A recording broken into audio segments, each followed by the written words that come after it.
Good. Just a genuine stuff. I mean, just to suggest that we're so surprised. We didn't expect this many people to turn out and agree with us, but you people turn out. Oh, it's up there. Yeah, our American football side. I'm wondering, are you able to like rest it down somewhere? Yeah, a lot. So that you're comfortable? If not, we can switch, okay? Getting the whole drink would be the problem. It's booked out. Funny enough, so live streaming from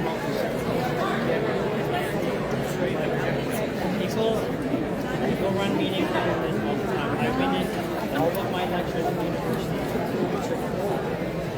There was a way to get people ready for it. I mean, the high school gym is with all the clothes for people.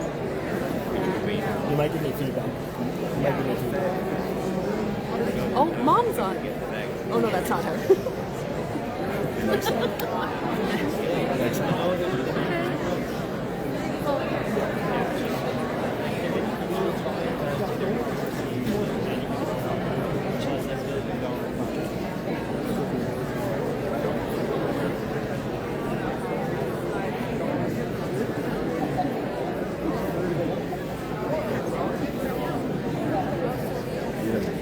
Peter, you have one of your lists of questions? Back when I was here, I would throw that, and then I'd ask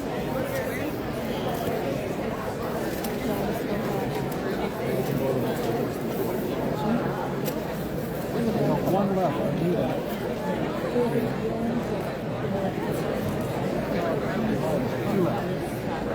What I'm going to do after the live stream is post just speak to the people that are part of the live stream and these questions that should be asking. Are there really a lot of people outside?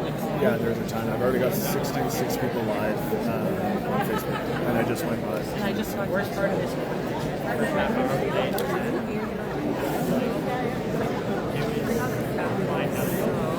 share that.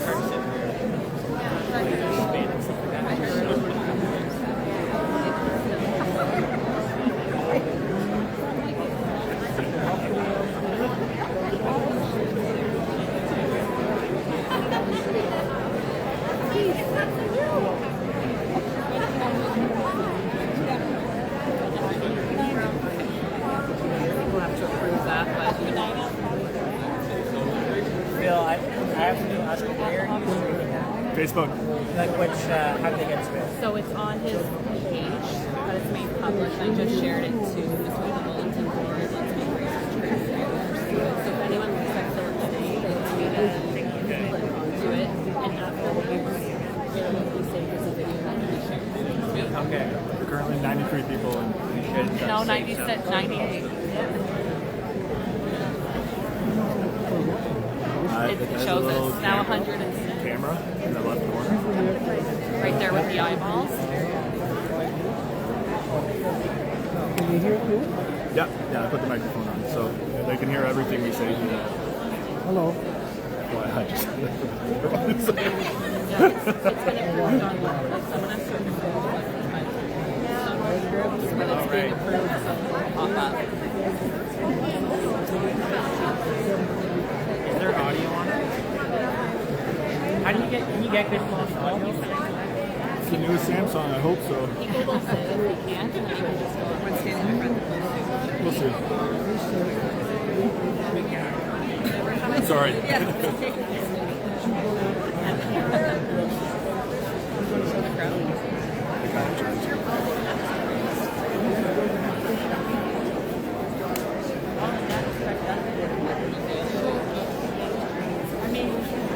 It's like a golf swing. It is. Is that the guy that?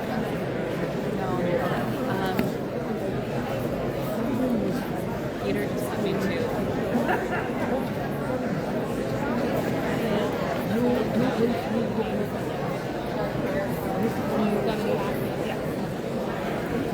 Had this time. That's his name and that's his Oh, thank you.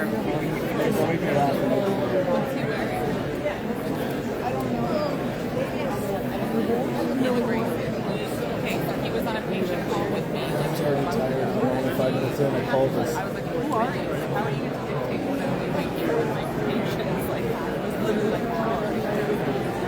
I'm not a clinical person.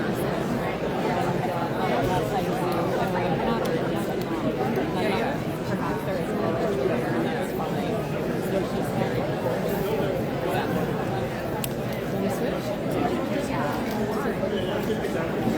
we can go back. How many people are on your live stream? How many people are on your live stream? Delete your live stream. It's not posted as it. Just use it and then it works.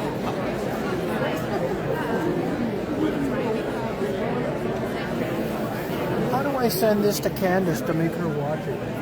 Here, Peter, I'll send you the link. I'll text you. On my email? I got it, but how do I send it to So her? hold it down. So can you help? Yeah. Hold it down. Here. Message or email, either way. Either way.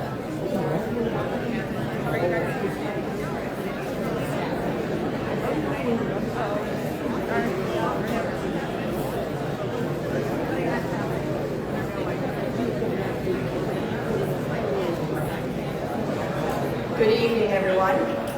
Thank you for your patience. We've been able to set up some speakers outside for the folks out there, so thank you for letting us take the time to do that. Really appreciate it. I would like to get started with our land acknowledgement.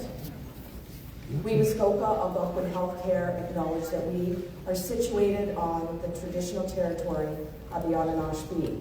We wish to deepen our understanding of the culture of the local Indigenous communities to develop appropriate, culturally safe healthcare services by building trust through respectful relationships that acknowledge past harms and mistakes to move forward in the spirit of truth and reconciliation based on the 7 grandfather teachings. McWitch. Slide, thank you so much. So before we get started, I'd like to introduce the panelists and so you have a little bit of background on who's here. And the senior leadership team has been having the oversight of this redevelopment project, a wealth of experience here. We've got Dr. Khaled Abdurazak. He is our chief of staff. He's an obstetrician gynecologist by background, and he has been with MAC for 5 years. He's also provided leadership over the last 13 years in hospital and healthcare. We have Mary Silverthorne. She's our Chief Human Resource Officer. Mary just joined us. She's got 30-some years in public service, last with the OPP for 23 years. And so Mary's just joined us, as I said, and welcome. Great background. We have Alistair Smith. He's our Chief Financial Officer, the fellow that keeps us on track with finances. Alistair also has 35 years of experience in hospital and a lot of experience with builds like redevelopment builds in other hospitals across the province. Melissa Bilodeau is our Chief Nursing Executive. Melissa's background is in critical care nursing, and she's been with MAC for 19 years. Last but not least, we've got Tim Miller. Tim has been the fellow running around trying to figure out if we can have some logistics in here.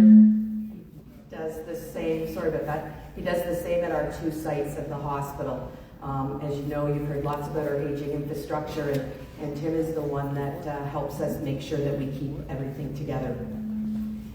And Maureen Miller is our board chair. And she's going to be doing some facilitation, but she has a few words before we get started. Good evening, everyone, and thank you so much for coming. We just wanted to lay out explain we're going to go through tonight. Cheryl has a presentation to work through. We're going to move through the crowd and answer as many questions as we can. We ask that you please be respectful, ask one question. There are a lot of people that want to talk tonight, and we want to hear from as many people as possible, so please be concise. We'll have an email at the end of the evening tonight where you can send additional questions if they don't get answered. I'm also joined here tonight by a number of other members from the board.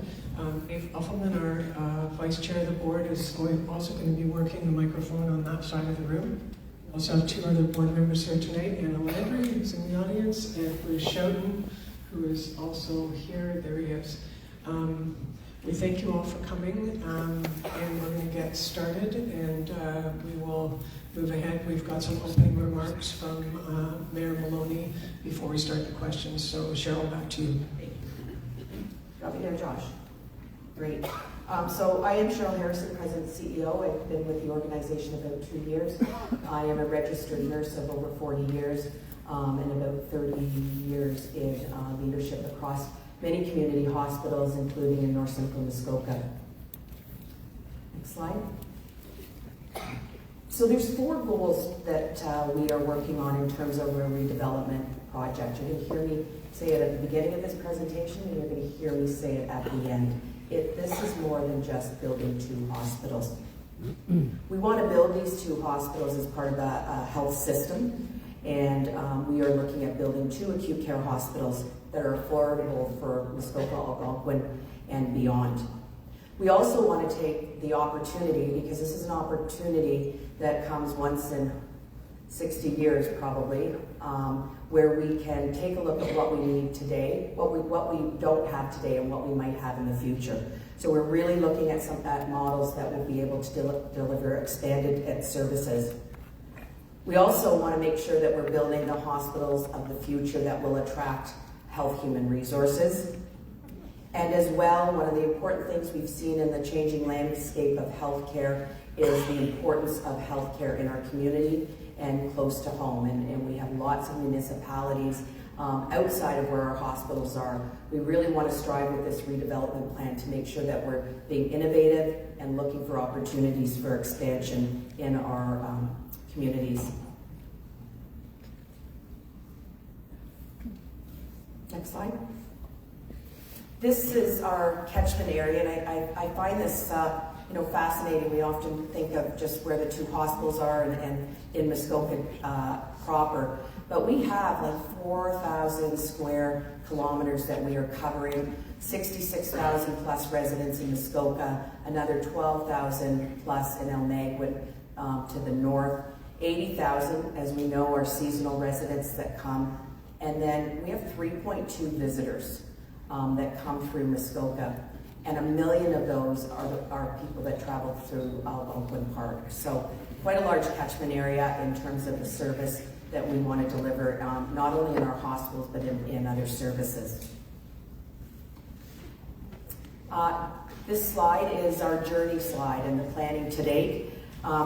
Again, we take a look at 2015 when we started this. I think it was actually before that, when the planning for building 2 new hospitals, or the whole hospital redevelopment plan started. Many of you in this room have been through this, and so I'm going to just highlight a few of the points.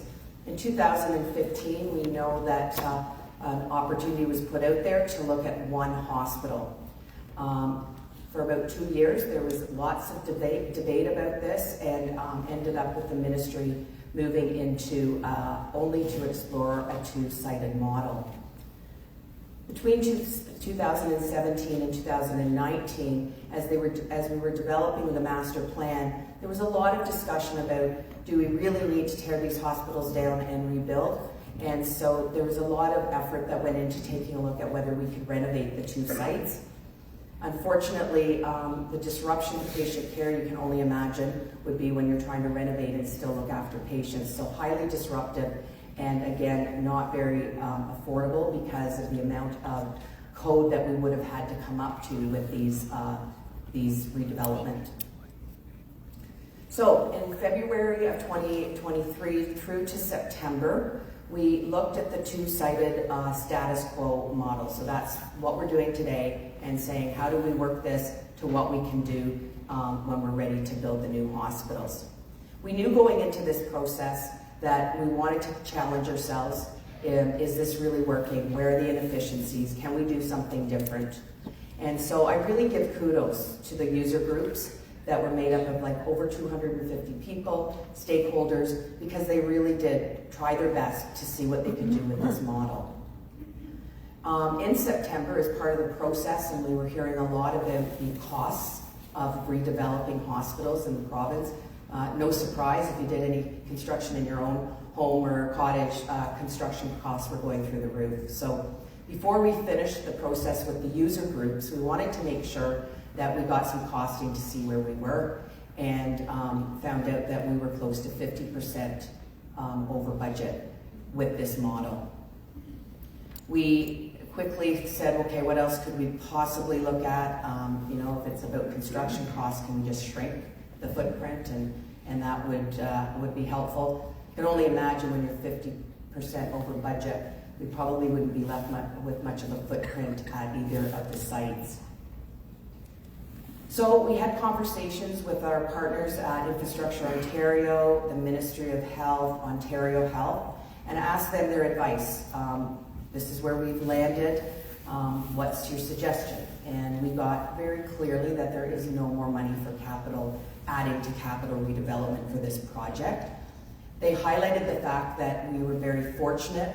The Stoke-Algonquin Healthcare as a hospital system has 2 sites.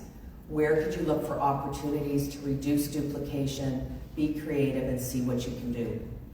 So we came up with an option, and we took it back to the user groups, and between November and January, we went back and forth. We got amazing feedback. We made adjustments as we went along. And you know, by the end of beginning of January, we were able to cost this model.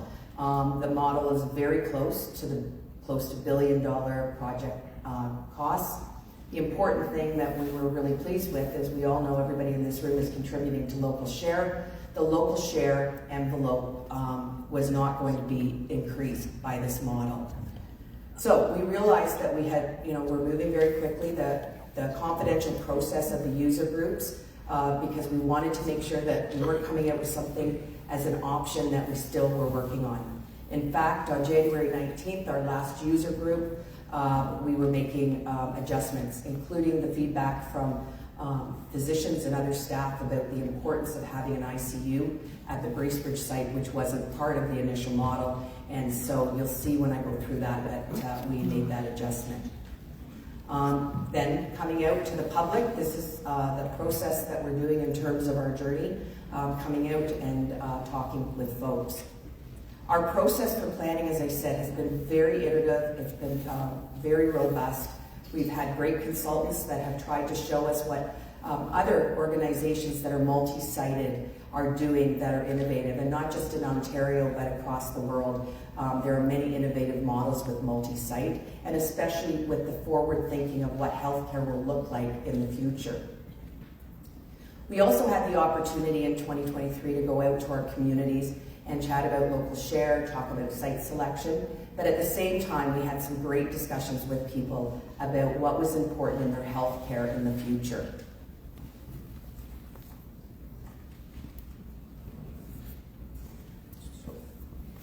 So new opportunities here in terms of expanded services, that's something we heard when we were out there, and I mean, who wouldn't want to take the chance, an opportunity to take a look at what we could be doing in the future. Our new model that we're proposing also was giving us the opportunity, what we're hearing from the ministry as well as what we're hearing in the communities. Please don't duplicate if you don't have to, and be affordable. Not only building these hospitals, but having to run them in the future.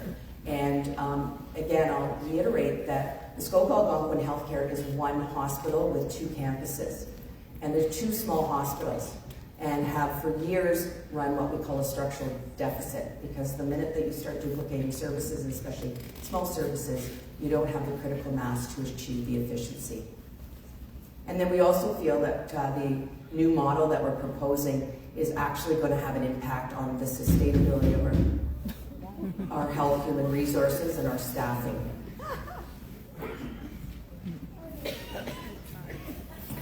So there are big risks of not moving forward, and I want to be completely transparent with those. We've got some timelines that we're trying to work to, but we want to come out with the best model, so I can reassure you of that. I'll show you the timeline. If we need to continue to work and understand what we can do to this model to make it what we need for the future, we will do that. But we have small programs that are at risk of closure today. So on a regular basis, we are closing citing to one site our obstetrical program. We're also continuing to have overcapacity and overcrowding in our emergency departments, and I'm sure many of you have visited and seen that. So the longer we wait and the risk of going off schedule is that we'll continue to have overcrowding and overcapacity in our hospitals, which is not great for patient care. We also, as I mentioned, have aging buildings. Again, we try our best to do what we can within our capacity, but there are things like no firewall separation, no sprinkler system as well. These are considerable safety issues. So we want to get on with the planning and get these two hospitals built. The other risk is that although we've been working really closely with our Ministry of Infrastructure Ontario partners, there's a lot of hospitals in the same boat as us. And so we want to be sure that we keep the momentum going so that we stay in the queue for redevelopment. So I'm going to highlight the model that we have proposed. The first is the Bracebridge site. Before I start with actually the Bracebridge site, both acute care hospitals will have emergency departments, full service emergency departments. Both of them are acute care facilities. They both will have an H sign on them. The other,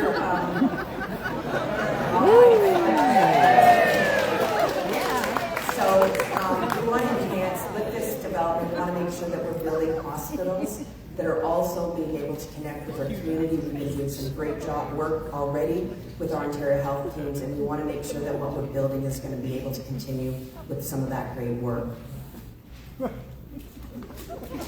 Bracebridge Hospital will be acute care, as I said, and will be predominantly ambulatory care. We're looking at the Huntsville site, and I'll go into the details of the why behind this. Also acute care and predominantly inpatient services. You've received this handout when you came in, and this is a bit of hopefully to help people understand the sizing of these two facilities. The future site for Bracebridge will grow significantly. The focus on ambulatory and outpatient services, which is quite frankly the way that healthcare is going, and where we're going to see more growth. So the inpatient beds are a total of 18. They are focused on short stay admissions from the emergency department as well as from our surgical program. As I mentioned, we have added a 4-bed level 2 ICU. A level 2 ICU is the current level that we have at both sites now, and will continue. And that level 2 is for stabilization of patients and short stay services that need ICU care. Really important is our emergency departments at both sites are growing almost double. We're looking at Bracebridge going from 11 to 27 beds, and our visits are roughly going up about 2,000. The Huntsville acute care will be focused on patients who need longer length of stay and more complex issues. And the important people ask, so why did we make this decision? So one of the important pieces that people need to understand is that we are a regional stroke designated center. And with a regional stroke center, that means we bring people that are in the midst of having a stroke to this center. We cannot change this designation. This is geography that's part of the province. So we started with, okay, what else do we need to have a sustainable stroke program? We need to have acute care rehab, which we're really happy that we just got designation for that. And then we started to talk about what else makes sense to be around it. What type of patients could we be looking after that have longer lengths of stay, they're acute, and then they also need that wraparound rehabilitation and activation. And so that programming we started to work up, and that's why you see the number of beds there. Another exciting opportunity that we don't have today is level 3 ICU. This is a level of ICU care that requires complex, long lengths of stay, people who are really, really sick. Where do those patients go today? They go to the south, Orillia, Barrie, and sometimes to the GTA. Having this level of designation will be really important because folks that need that level of care can now stay in the Muskoka region. We've also proposing that we will single site our obstetrics program. 2 obstetrics beds as well as a procedure room. Again, this data was based on projections. Currently this year, we are projecting that we'll have done 267 deliveries across both sites, 180 in Huntsville and 87 at Bracebridge. So again, a lot of discussions with the user group about why we would consolidate that. And it's important, again, from a staffing perspective, that we have specialty services like that where the staff can actually do the work that they were trained for. Currently, between 2 sites, obstetrical nurses are looking after obstetrical patients about 20% of the time.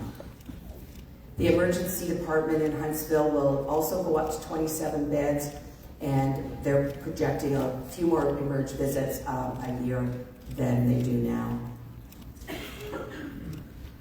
Bracebridge, site for other services. So again, the model that we're proposing is that we move into more of an ambulatory outpatient service, outpatient surgery, and what you see here is all the services that will end up being at the Bracebridge site. What's important about this is that the growth of this site is huge because of this. Currently, they're sitting at about 60,000 ambulatory visits a year, and because we're going to consolidate those visits between the 2 sites, they're going up to 140,000 visits a year. Very busy. We also, closer here, the operating rooms will be growing, some of our procedural rooms there as well. So Huntsville, we will still have some diagnostic volume there, of course, to look after the emergency department and inpatient care. The MRI is another important thing that we're getting. What do we think, 10 months, 11 months? Fingers crossed. So that does have to be us at the Huntsville site. Again, it's a prerequisite to be a regional designated stroke hospital.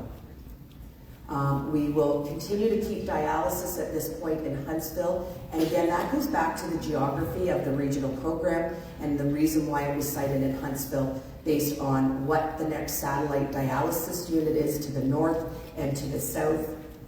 We will focus our inpatient surgery for the most part, and these are more complex surgeries, patients that have other issues related to their inpatient surgery where they'll need rehab and reactivation. And currently, we have our on-call surgery between the sites. We are proposing that we have it at each site. I think there's going to be more discussion, obviously, about what that model looks like. We've heard from the doctors. They'd like to have more discussions on that and absolutely prepared to look at that.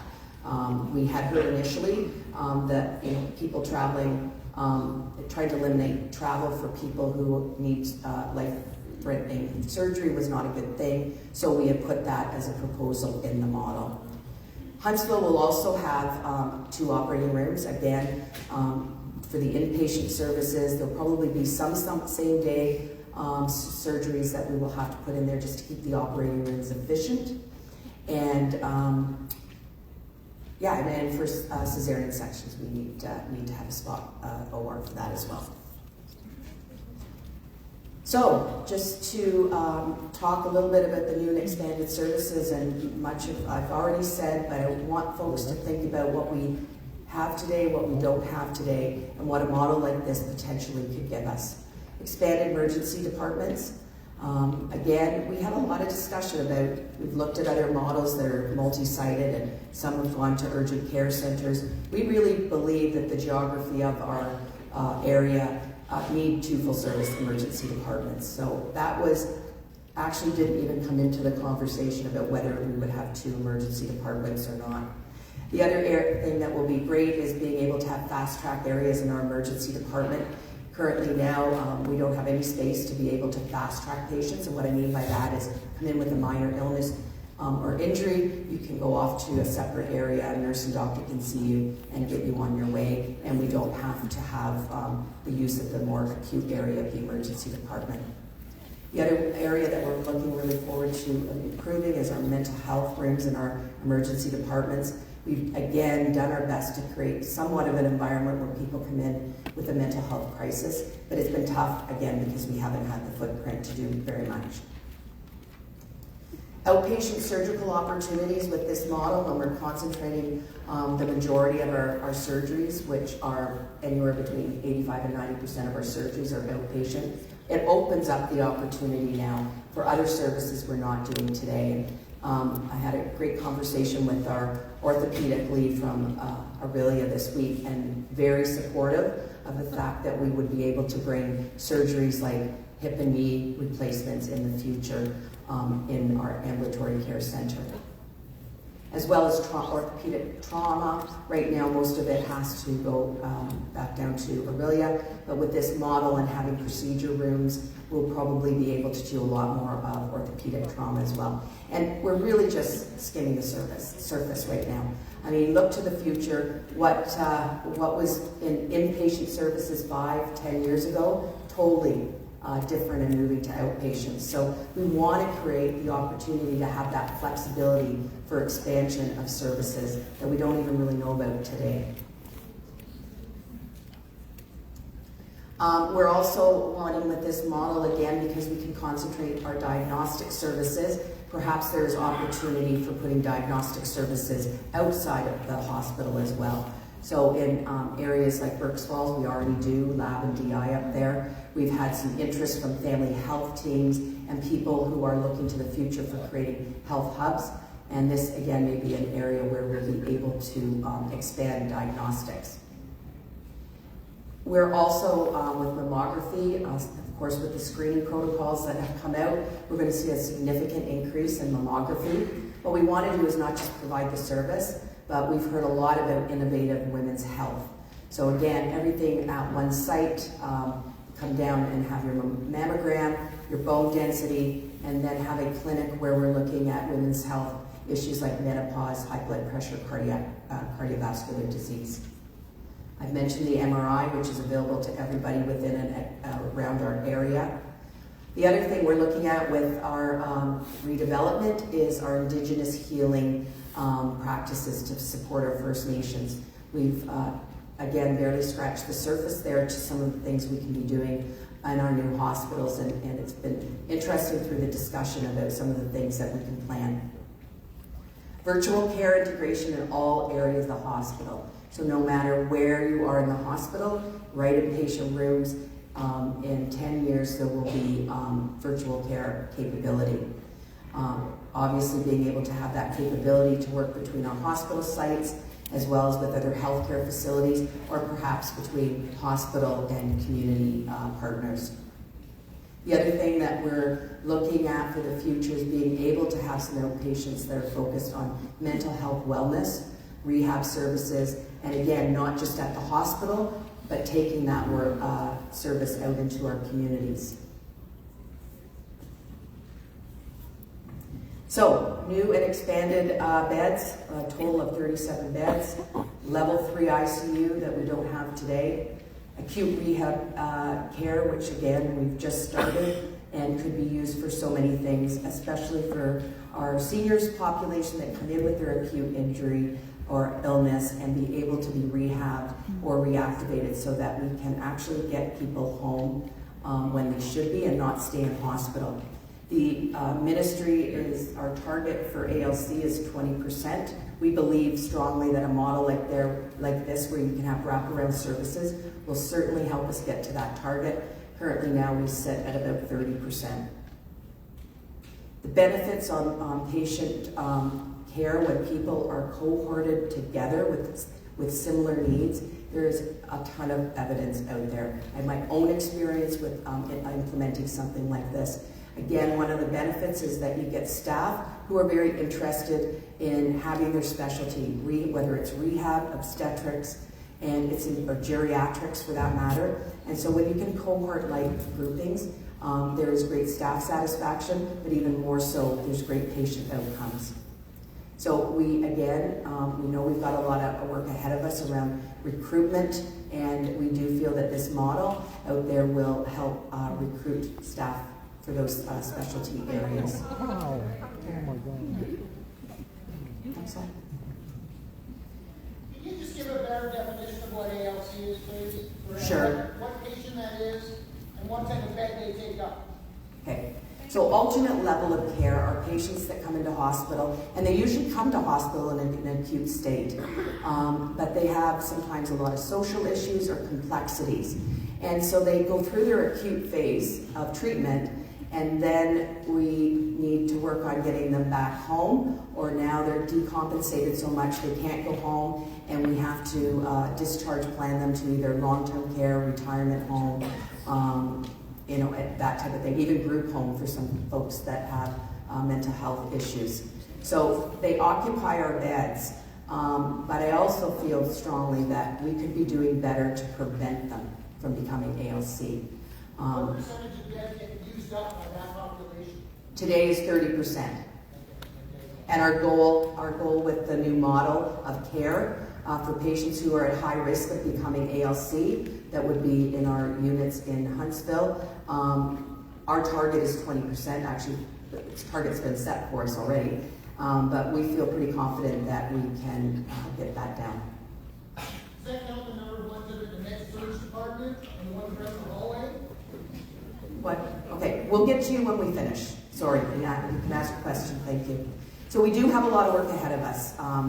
This is a very different model than what was proposed. We've done the work to take a look at an alternate model that we've worked up. We've got things that we've heard from our physicians and our staff about how will we provide coverage for this type of model, and this is work that is definitely ahead of us. Another important subject that's come up is transportation.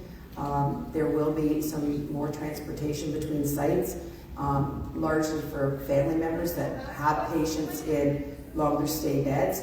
And we are working, even had early conversations with the district and talking to other facilities that have two-sided models around what type of transportation opportunities we have. Again, we don't have the answers yet. These are the issues that we've heard so far. And then building, and enhancing our community partnerships. Obviously, putting more in the community requires us to continue to work on our partnerships and looking at how we can together invest in healthcare in the community. The next steps are what we're doing tonight and into the future.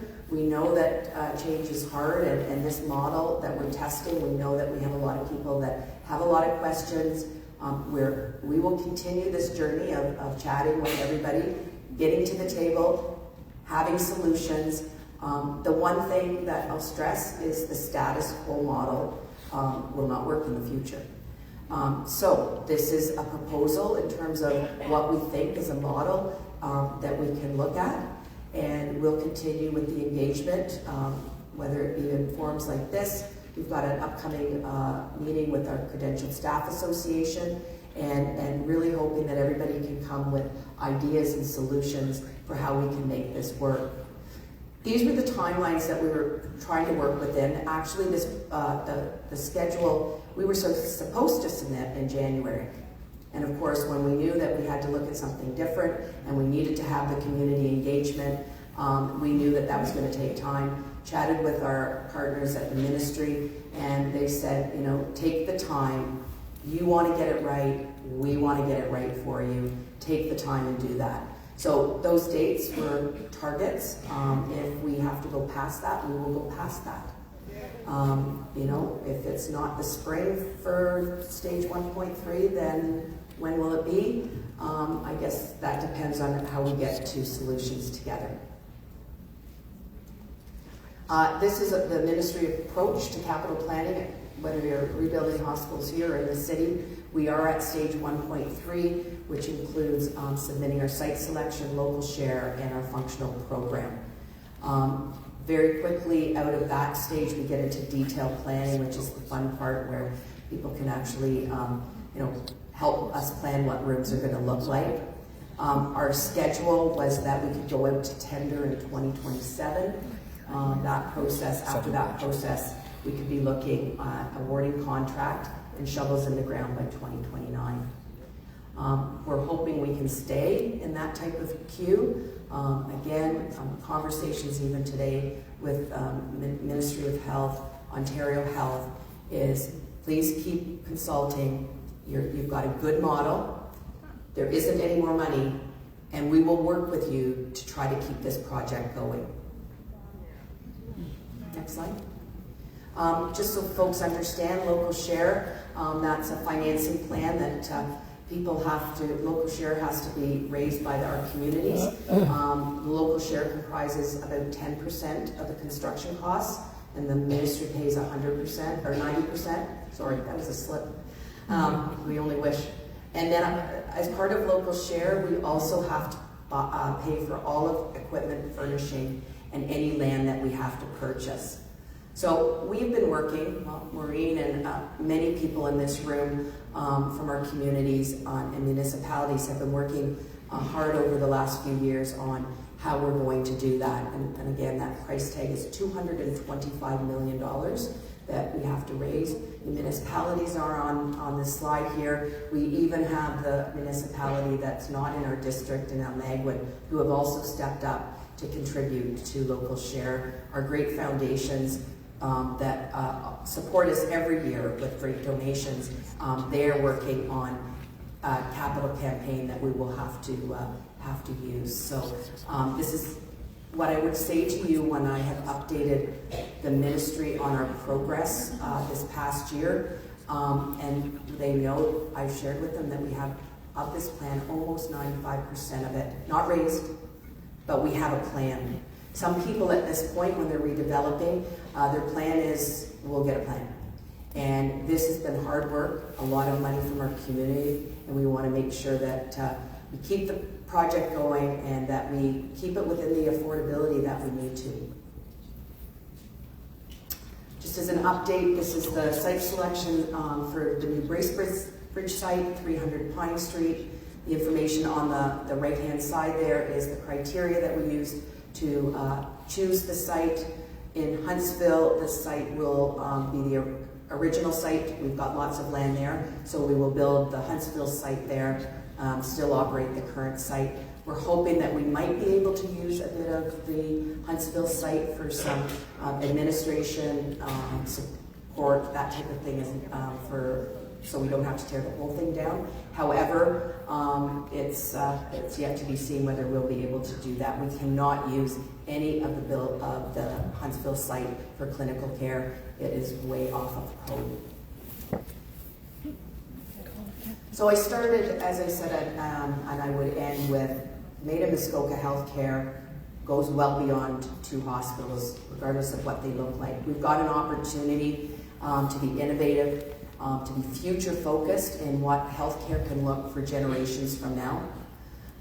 You've heard about the new and enhanced services that we'll be able to get through an innovative model.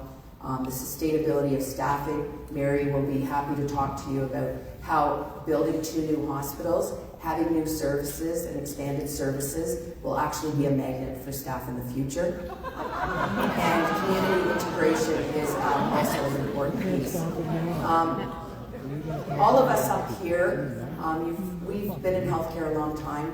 We, as well as you, are invested in making sure that we have 2 hospitals in the future that will meet the needs of our community. Thank you. You'll see on the screen here that we have a web location. If you have questions that don't get answered tonight, or you want to share more information, or you have ideas, please share those with us. Mary Loney's going to say a few words to open up the question session. Well, thank you very much, Maureen. Thank you, Cheryl, for your presentation. I think the first order of business is for you to figure out how you're going to engage a couple hundred people that were not able to get in here tonight. And that's an important part of the engagement, so I will leave that challenge to you, that the folks that wanted to be here, many of them standing outside, are not here tonight. So,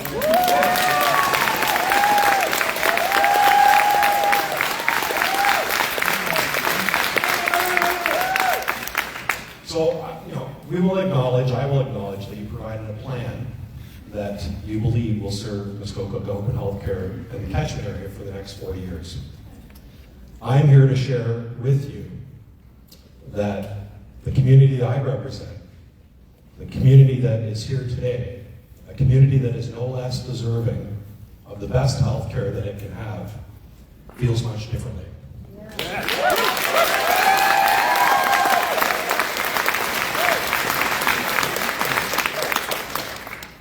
The plan misses the mark in many areas, and of course has raised a lot of concern and fear that South Muskokans will not receive the quality health care that South Muskoka Memorial Hospital has provided for the last 60 years.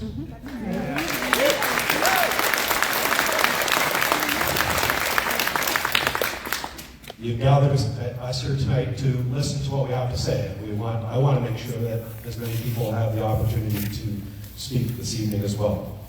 I'm reminded of what Dr. Abdel Razik said last Thursday night in Huntsville, and I'll quote, "We will take all comments into consideration and modify the plan if necessary." The window of opportunity to bring almost $1 billion of healthcare investment to Muskoka is at our doorstep. We've received local share commitments. You have received local share commitments, as you pointed out, totaling $225 million. You've selected a new hospital site, as you showed us, that will serve our community for decades. And I will say that there's far too much at stake to not get this right. 60,000 permanent and seasonal residents of South Muskoka are depending on it.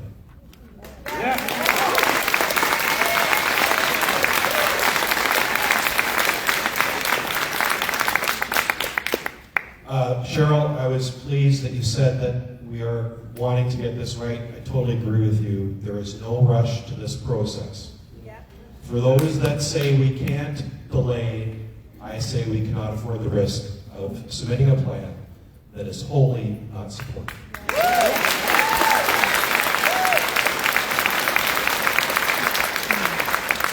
So I urge you to slow the process down, request more time, use that time to engage, listen, and respond. And I will say I am willing, and I'm safe to say that my mayor colleagues are willing, to work with you towards modifications of this plan to bring patient-focused healthcare to both North and South Muskoka.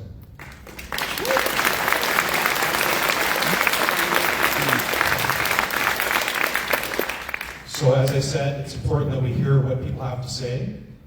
I've had my chance.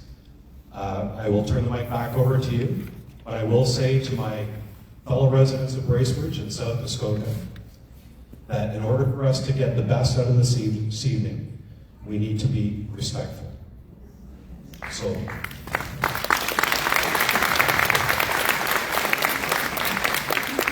I would call upon the heart of Muskoka, Bracebridge, to be respectful as I know they will be. Thank you very much.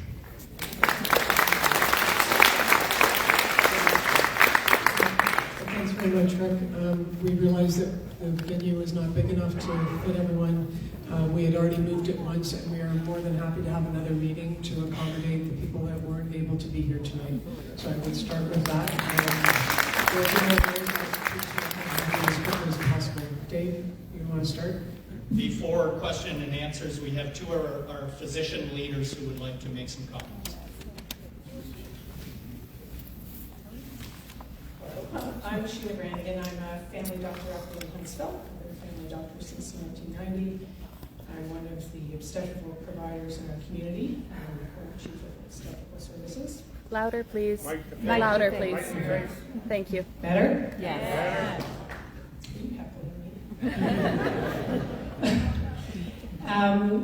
I've been at this table since 2012.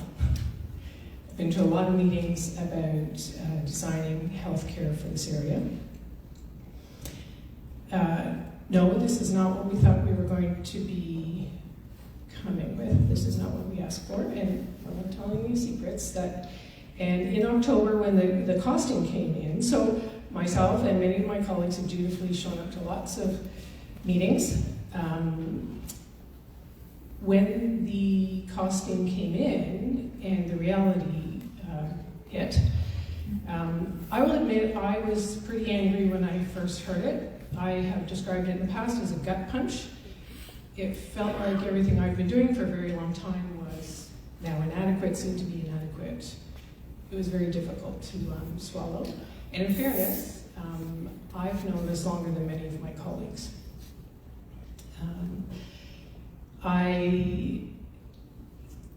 The penny dropped for me, however, when I take it back to we are part of a system. We are part of a provincial system. We are part of a regional system. And we have a large geographical area to cover. And there is no more money. Like you, all of you, I'm also a taxpayer, and I'd like to see our money used efficiently. We are clearly struggling with healthcare. Change needs to happen. We can't keep doing what we've been doing because it's not sustainable nor affordable. We do want to provide really good access to care for, everybody south of Gravenhurst to just south of Sunridge and east and west. There's been some pretty difficult choices made. But I think the focus has been on ensuring that the region has good care. And then I think what we need is really good wayfinding through the region and through the larger system. I was not a fan initially when I saw this, and it's not perfect. It's not perfect, but I feel like we're starting to move in the right direction. Changes are being made based on feedback, and I think when people come up with good solutions, we have to listen to them. We need change. We can't keep on doing what we're doing because we frankly can't afford it. I haven't been on social media. I don't tend to be on social media. I tend to read the newspapers still. What paper? But I did go onto the Doppler and I did see a sad comment, and it was from the South Muskoka Auxiliary, saying there'd be no need for them. And that is sad, and that's a gut punch. But here's the reality. I think there'd be a huge need for them at this new site because they are wayfinders for people. They are welcoming in the community because here's the thing. This is not about Huntsville and Bracebridge. This is about a very large area. Many of those people don't live in our communities. So I feel like things like auxiliaries are still going to be very important. Yep. All right, move on. Let's go. Yeah. Thanks for the trip down from Huntsville. Wow. Hi everybody. I'm Dr. Kat Salem. I'm the Chief of Internal Medicine. I live in Bracebridge. I kind of agree that this is the best model that could happen even if we have the money. I'll tell you why. We have a continuous scenario. We have Mr. Z came to the ICU. He's short of breath. His daughter comes, they cannot breathe. And then Mr. Z had his X-ray and found that there's some scars in his lung. Mr. Z should see a respirologist. Mr. Z got infected and his blood pressure started to drop. And then Mr. Z is intubated. So, I'm not sure whether it's less care for the South Muskoka, but actually what we'll continue with is going to be the less care. The current model, which is a duplicated model, is going to be Mr. Z here. He's not going to see a respirologist. He has no chance to see a respirologist. Mr. Z, after a few days, he's going to be transferred to Aurelia or Barrie. So his family is going to go to Barrie. I'm not sure how that is better health care than the other model, the consolidated model. So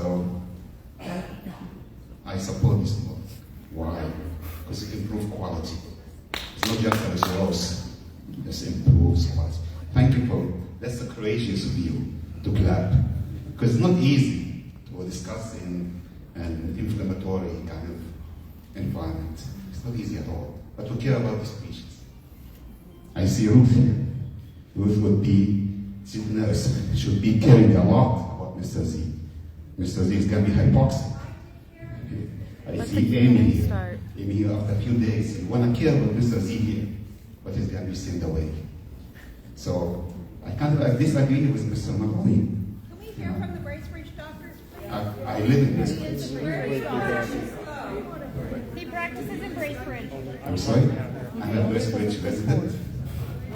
We need to be respectful, please. The doctor is trying to speak, and we don't need the Yeah, I'm not a good speaker either, so You're a you can great see me speaker. You're shivering. doing a great job. So, actually, I'd like to hear this question again. You know, you're asking whether I'm from Bracebridge. Where do you practice? I'm the chief of internal medicine. I practice in Bracebridge. I'm the head of the ICU, and I live in Bracebridge. And I've been exposed to the challenges in the system, and I know that what's happening now is okay, but it's not going to be okay for long. So I encourage all of you to support this proposal. I disagree with Mr. Moore.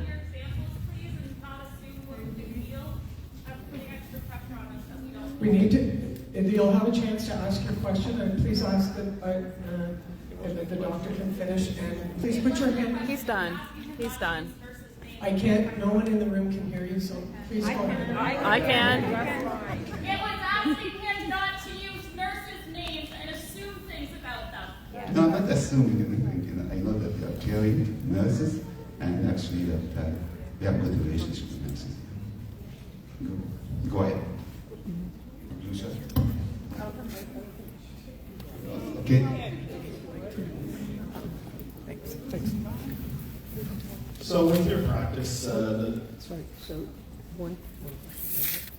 I'm here to talk, and I'm currently live streaming to 700 people. More than you allowed here. I just want to make a point. The prenatal clinic actually saw 165 prenatal patients this year and 980 appointments. You're talking about taking services away from the near area. You said 85 births this year. The care that the doctors have been doing on a consistent basis, you have displaced them during COVID. They are currently covering all costs for prenatal care leading up to the pregnancy, or to the delivery. Your model does not allow this to continue. The doctors are paying out of pocket for care. You're asking the community and the ministry to give you money that's owing to you. I'm not 100% sure what you're thinking is going to happen. A lot of things that have come up is, you didn't mention in your presentation this week, was that nursing staffing is an issue and that you're not able to fund it. There's unique ways you can actually fix this. There's a couple schools around that have nursing programs. You can actually offer scholarships for 3-year commitments. And living arrangements here are difficult, but you're building a new site where you can actually put apartments and controlled rent to allow them to actually be at the facilities. You're making a plan that actually isn't a plan. You're communicating we're going to have transportation. If you're going to take people's money, you should have it fully set in stone. My question is, I've heard from the doctors, I've heard from the auxiliary, I have not been able to hear from the nurses. I believe that you possibly have made it such a toxic work environment that people are not allowed to speak freely.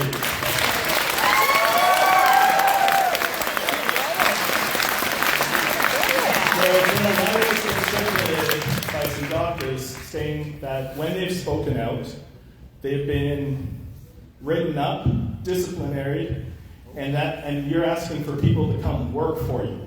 Nobody's coming to work for a toxic environment. It doesn't matter how much money you have. You've asked for community engagement. You've asked for the staff to have an input, which you're not listening to, because you're just going to disciplinary them.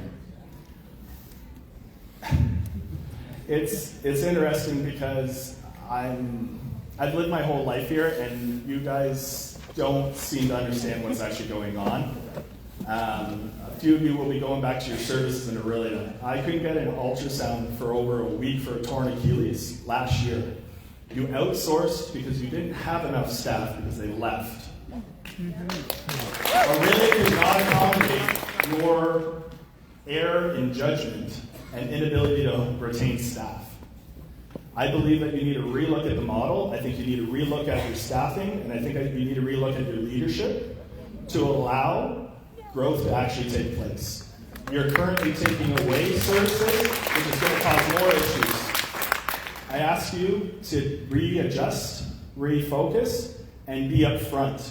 You just announced this changes on Monday last week, 2.5 hours before the first meeting. Your current display of 2 hospitals looking identical is not what you're proposing. I ask that you take the time and really refocus and make sure that this is a plan that fits every resident, not just certain areas. Thank you.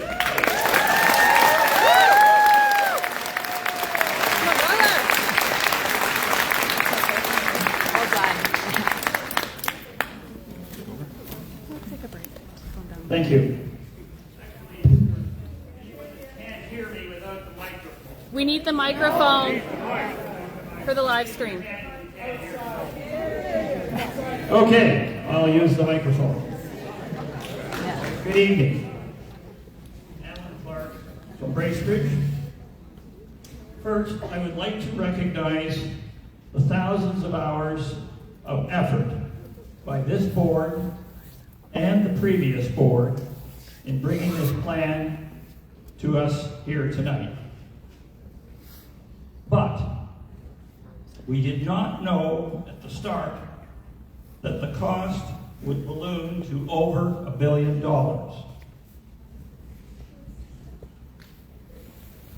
How many here tonight think that we cannot afford $1 billion or more for new hospitals here in Muskoka?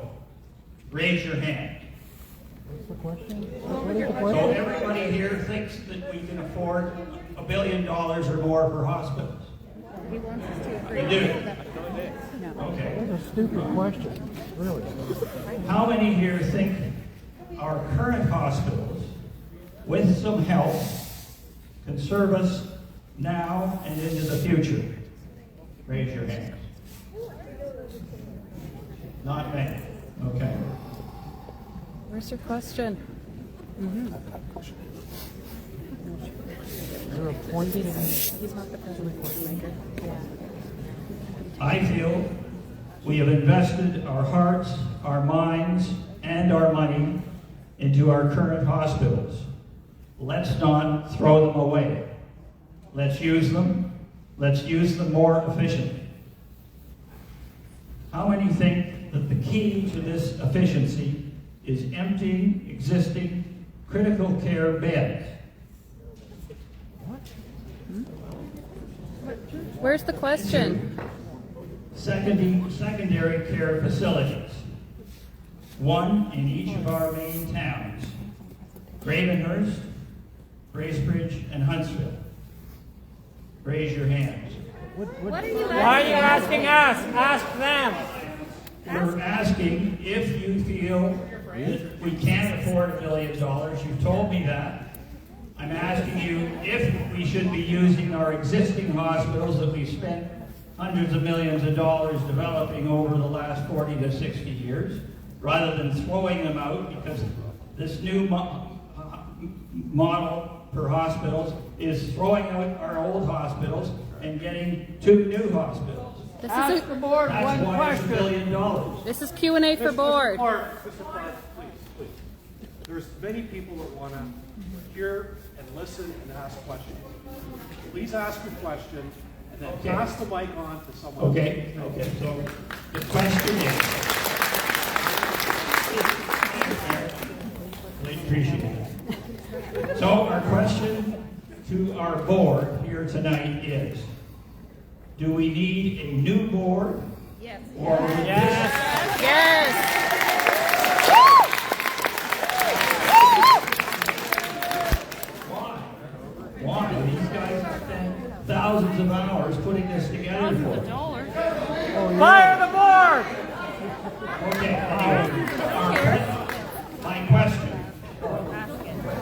Moderate, My question please. is, Moderate. do we need a new board, or would this board be willing to cost out a new, affordable plan using our existing hospitals but making them more efficient? Raise your hands if you agree with that. Ask that to the board, for crying out loud. I think we've heard the question. Jumping, gee, hosey. Is, can we renovate? Is that what you're asking? Yes. Yeah. You can run it. Of course you can. So, in summary, the question is, can we renovate the facilities and make use of them for a long period of time? Louder, please. We can't hear you. Thank Sorry, you. Thank you. apologize. Thank you. So the question is, can we renovate our existing facilities and have them continue for a much longer period? The answer is, we have been renovating our facilities. They are 40 to 60 years old. They are failing on a regular basis, and they don't meet code. Many of the things that we're striving to look for in new services, such as the new ORs, we cannot accommodate. The changes are too significant for the existing buildings. Cheryl spoke about the fact that we do not have fire separation, sprinkler systems, and other life safety issues in the existing buildings that we need to change. We can't do that with the existing buildings. It's too extensive. So in fact, the analysis that's been done by the consultants has shown that it would be more expensive to renovate rather than build new. And not only that, and I think Cheryl spoke to this, to do that renovation would be a massive undertaking on the existing campuses, huge disruption of patient care, and is not something we could achieve in the same time frame. So new builds are the solution that work for our example. Can you tell me how Toronto General can be 165 years old and still function very well? 165 years old hospital, Toronto General. Explain that. South Lake, they renovated, they didn't build new. Good evening. I'm a registered nurse, so I won't turn my back on you. I'm going to face you.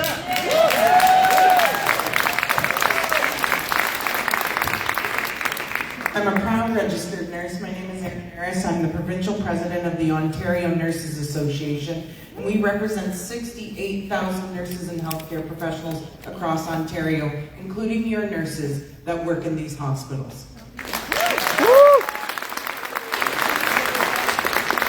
Your nurses and ONA are here standing in solidarity with you tonight against what is happening in this community. Thank you. I've been an emergency nurse for more than 2 decades, and I know that every second counts. Drives down highways with pregnant mothers in winter, in crowded conditions in the summer with cottage country. Every second counts.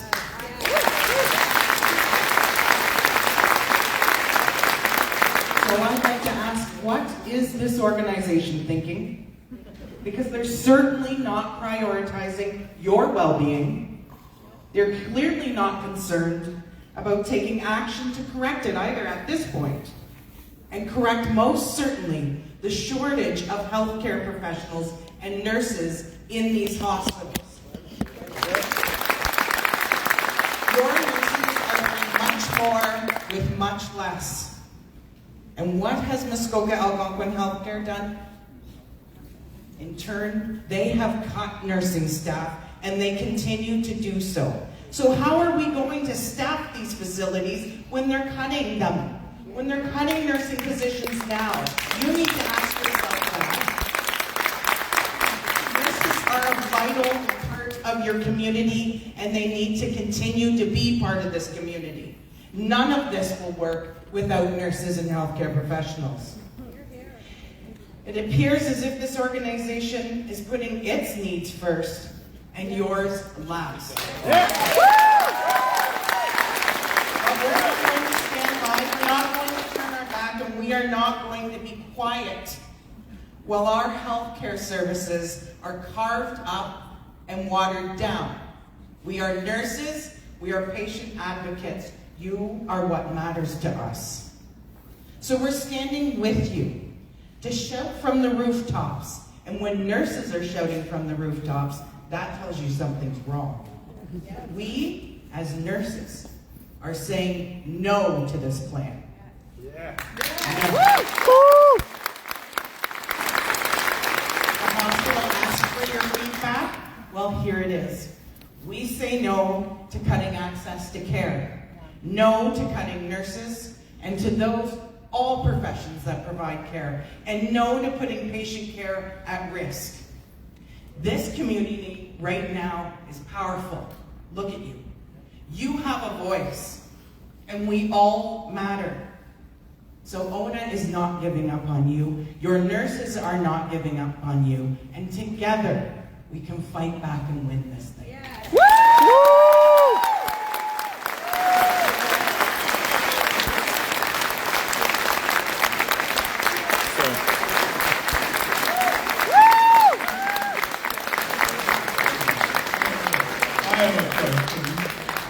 I like your talk, thank you.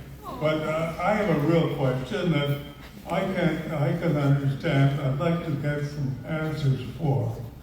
I know that we were in 28th place to have somebody come to us to help our health care.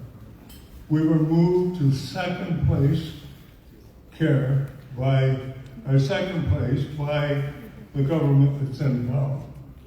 I was born a long time ago. We started off with Red Cross hospitals, and we morphed that with the nurses, the doctors, and the staff into something that serves us well. I'm sure that once again, they can do the same thing for all of us if we have a chance to have some kind of hospital here. If we do not accept an opportunity to get our hospitals together, some sort of health care for we, the people of Muskoka, we will lose it. It'll go to some other community. It'll be some other premier, whether he's the present party or any other party. It won't happen. If we got hospitals in Muskoka because of Frank Miller, we're getting hospitals here because the present government thinks that we should have it. I really worry, and I wonder what we can do, or what will happen if we do not be gracious and very grateful for having this opportunity. And I would like to know what the answer to that question is for all of us here. It'll be another 40 years before we're sitting in a room having a discussion if we turn this down. Wow. What's the answer?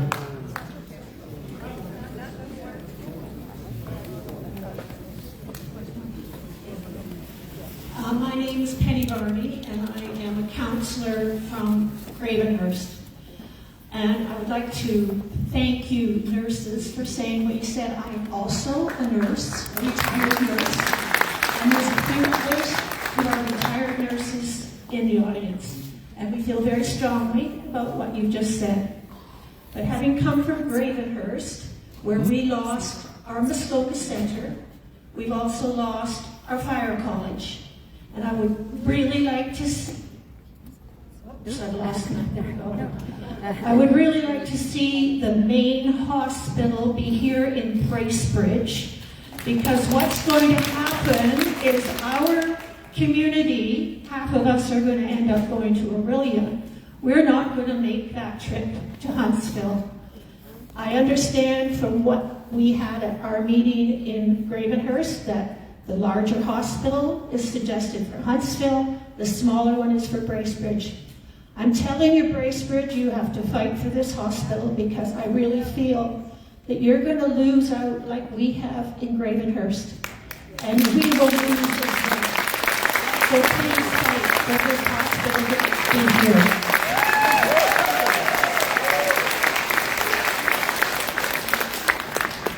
ask that we try and phrase it in terms of questions for the panel at the front. You can't answer them.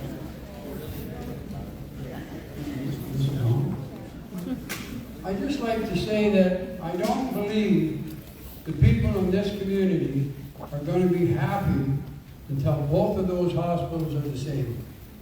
We want to have the same services in each end. And I'll tell you the reason for that. If you put all your eggs in one basket, when you have to have that procedure, you've got everybody going to one hospital, which makes the waiting time twice as long. And Lord knows we know how the waiting times go. So please, make them the same. That's all we ask for. Go get some more money. My name. Oh.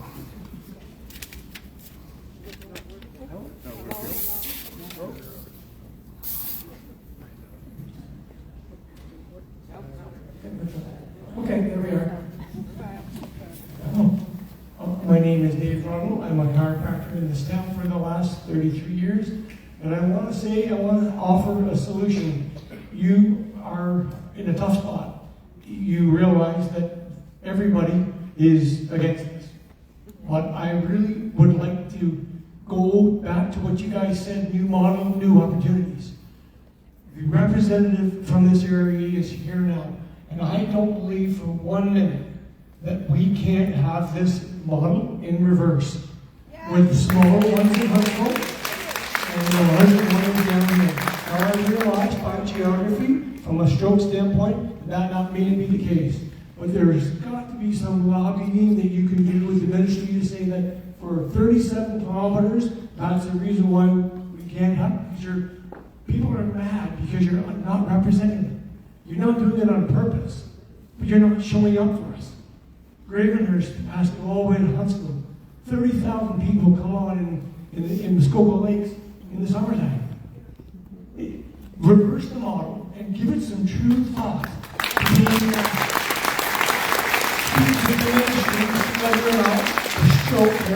And being Bracebridge. Because if it's new models, new opportunity, why can't that be the case? Woo!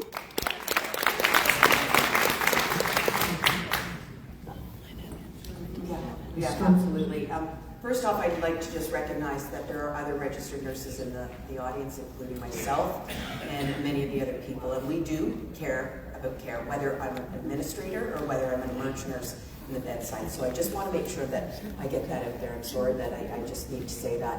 In terms of the designation, I thought I explained it, but I'm happy to say it again. The designation for the stroke regional center was made on a provincial level. So it's about the distance between the northern place where the next stroke center is and the southern place. So we're not able to ask for that to be changed, because then we've got access issues because the regional center isn't in the middle between the northern and the southern site. So that, but thank you for being solution oriented. We really do appreciate that. And is that because of the lens? Pardon? Is that because of the lens and the geographical layout of the lens? No, it has nothing to do with LINS or anything. The Stroke Network of Ontario, 15 years ago, wanted to make sure that there were stroke centers across Ontario that were accessible to every resident in Ontario. My name is Bruce Kruger. I spoke approximately 4 years ago in regards to this situation, at which time we were assured we're getting 2 hospitals equal. I want to also comment that I did the other night. I believe that our panel up here are excellent people. They're just making wrong decisions. But having said that, I'm appalled at the way that the women of South Muskoka are being treated, with the obstetrics going north. That's unheard of.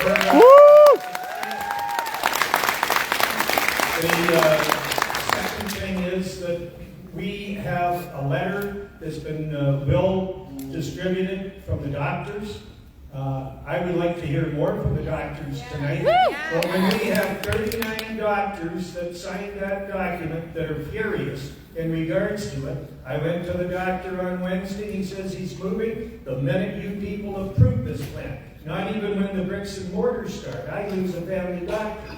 But the big thing is we've got to change this word called sustainability. It isn't sustainability, it's underfunding of government. And that's what's got to change. So as a result, I hope that your panel would reconsider an awful lot that's been said, and in particular, the expenses. I think you've got to start back at square one. You've had 2 properties. Now we've got an offer on the table for $10 million value of a property plus $10 million in a donation. Are we going to look at those kind of things? We must do something better than what we're doing. Thank you. Woo!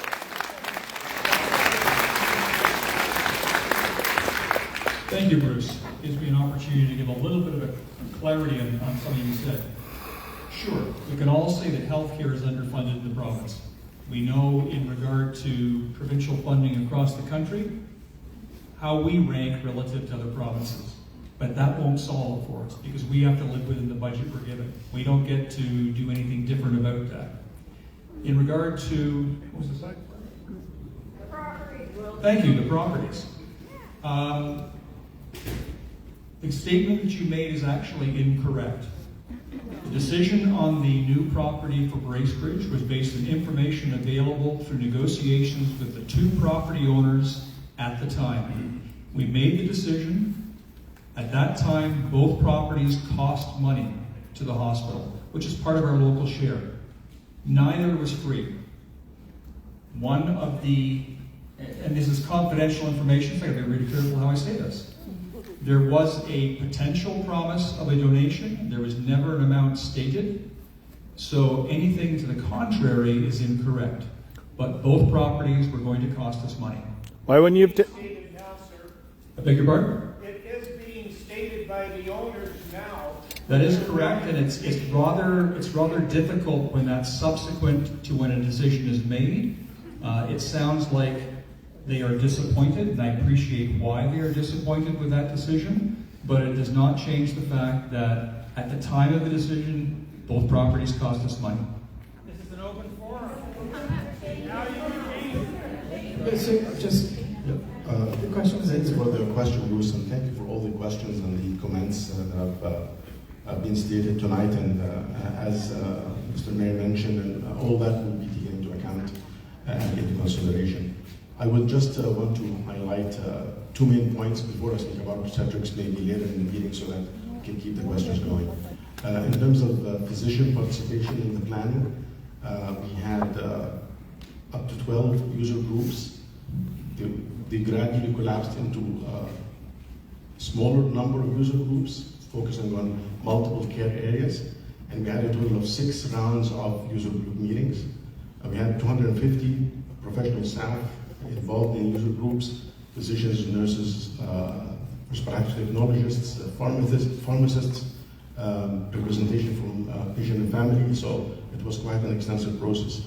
The input from physicians was taken into consideration, and just to mention a few examples, discussions around ICU, with the ICU group, and with Dr. Luke, who was in the audience, we made the modification to include the 4 level 2 ICU beds. Discussion with Dr. Rohit Gupta and other surgeons around surgical admissions made the modification in the model to include both outpatient and inpatient services at both sites and increase the beds from 8 to 18. This has been an iterative process. Input from Dr. Mike Mason about emergency room coverage in terms of initially the model was a site that was not going to provide 24/7 coverage for some services, and that was changed to include 24/7 coverage for internal medicine and for surgery. So the model is changing and the input is taken into account. Sorry, but real quick, how do you feel the input's actually going to be coming in if you're going to be silencing people, not being able to actually speak? Your focus groups would be tainted and not actually. There was no silencing exercise. That did not happen, and I will not comment on that further. Just allow me just 2 more minutes. Now, many of the comments are based on the fact that these two hospitals are not equal. The two hospitals are not the same. The two hospitals complement each other. And I'm really keen that the audience tonight have a look at the numbers of services. Now, when we spoke about surgery, there are 800 inpatient surgeries at the Huntsville site, 9,700 surgeries at the Bracebridge site. We spoke about outpatient visits. Patient visits up to 150,000 visits a year at the Bracebridge site. The Bracebridge site will be larger in terms of functionality, less in terms of inpatient beds, because the focus of care of both sites is different. That differentiation is to make the best out of the resources. If we had endless supply of funds and endless supply of human resources, having two identical hospitals that are both big enough and adequate enough would have been ideal. But that is not within our capacity. And so, two hospitals that complement each other was a good solution. We will have a total of additional 37 beds amongst the two hospitals. We will have more ICU beds. We will have a level 3 ICU. In a way, what is getting presented tonight is the final point of the amalgamation of the two hospitals that started more than 15 years ago. So these were two small hospitals that came under Muskoka Algonquin Healthcare as one organization, but they continued to function as two small hospitals rather than as one hospital system. So I appreciate every comment that was made, but I'm really looking for me and the team up here in the front to hear comments about the care, about the type of care and the amount of care that will be provided. Thank you. Back here. Oh, yeah.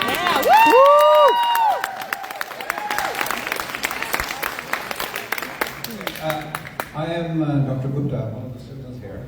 I'm speaking not because I'm a health provider, but also because I'm a user of the system.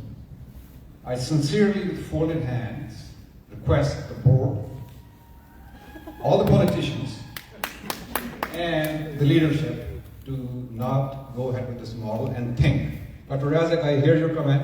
Changes are being made, and I think further changes need to be made. And all the physicians, except one, all the nurses, auxiliary, the whole population does not support this model. So there has to be some reason for that. We do not want to ignore 30,000 plus residents because they are saying something for a reason. And second, budget, I don't want to say anything, but my colleagues can cover that. How do you want us to fathom this shrunken hospital when really, which is like 30 minutes from Barrie, is asking for a bigger hospital? Midland is asking for a bigger hospital. RVH is expanding day by day, and we're shrinking day by day.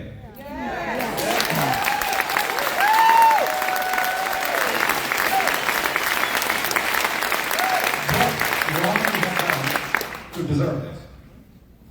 That's it. Thank you,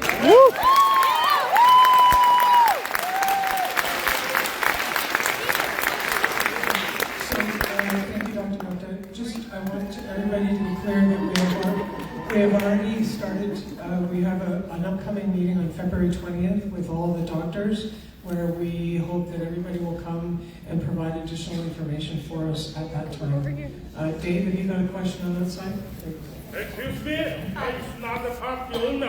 I talk to this somebody give me I talk to somebody not the property owner. Sir, you need to sit down. Thank you. Closer to your mouth. Okay. Closer. Hi. Closer. Oh. I'm Mary Gauthier, and I'm from Gravenhurst, and I've been a realtor for 20 years. And I'm also a developer of land. I've built a subdivision in Gravenhurst.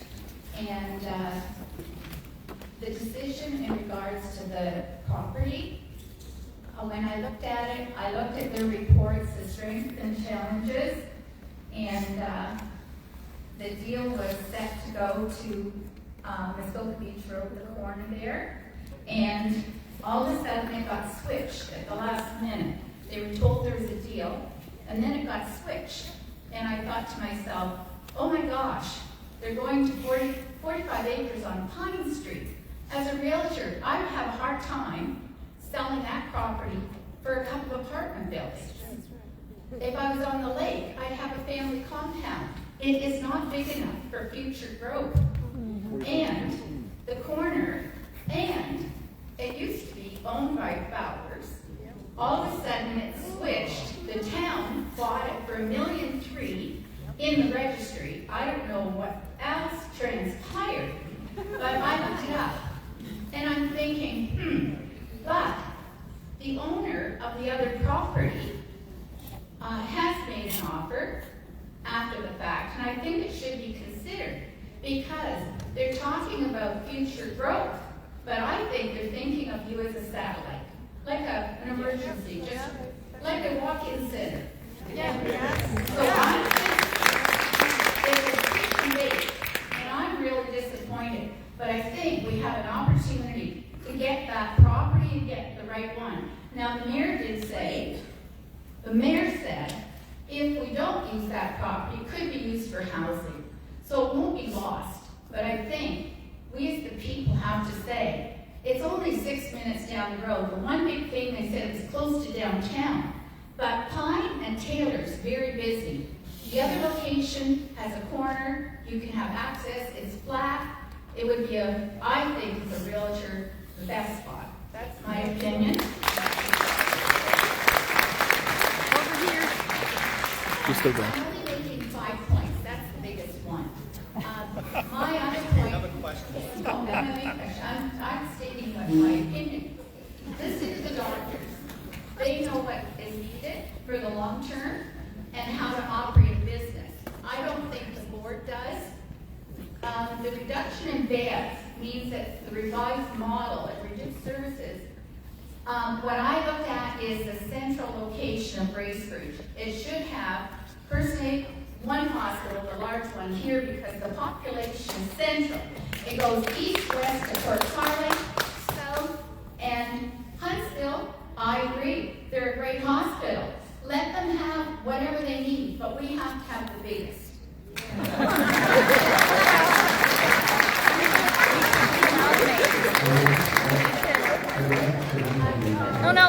No. She's not done yet. Our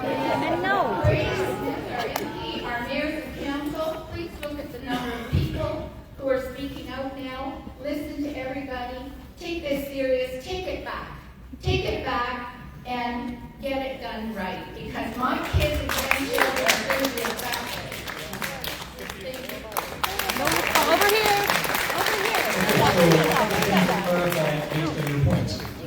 In January, we did issue our information that our preferred site at that point in time was Muskoka Beach Road.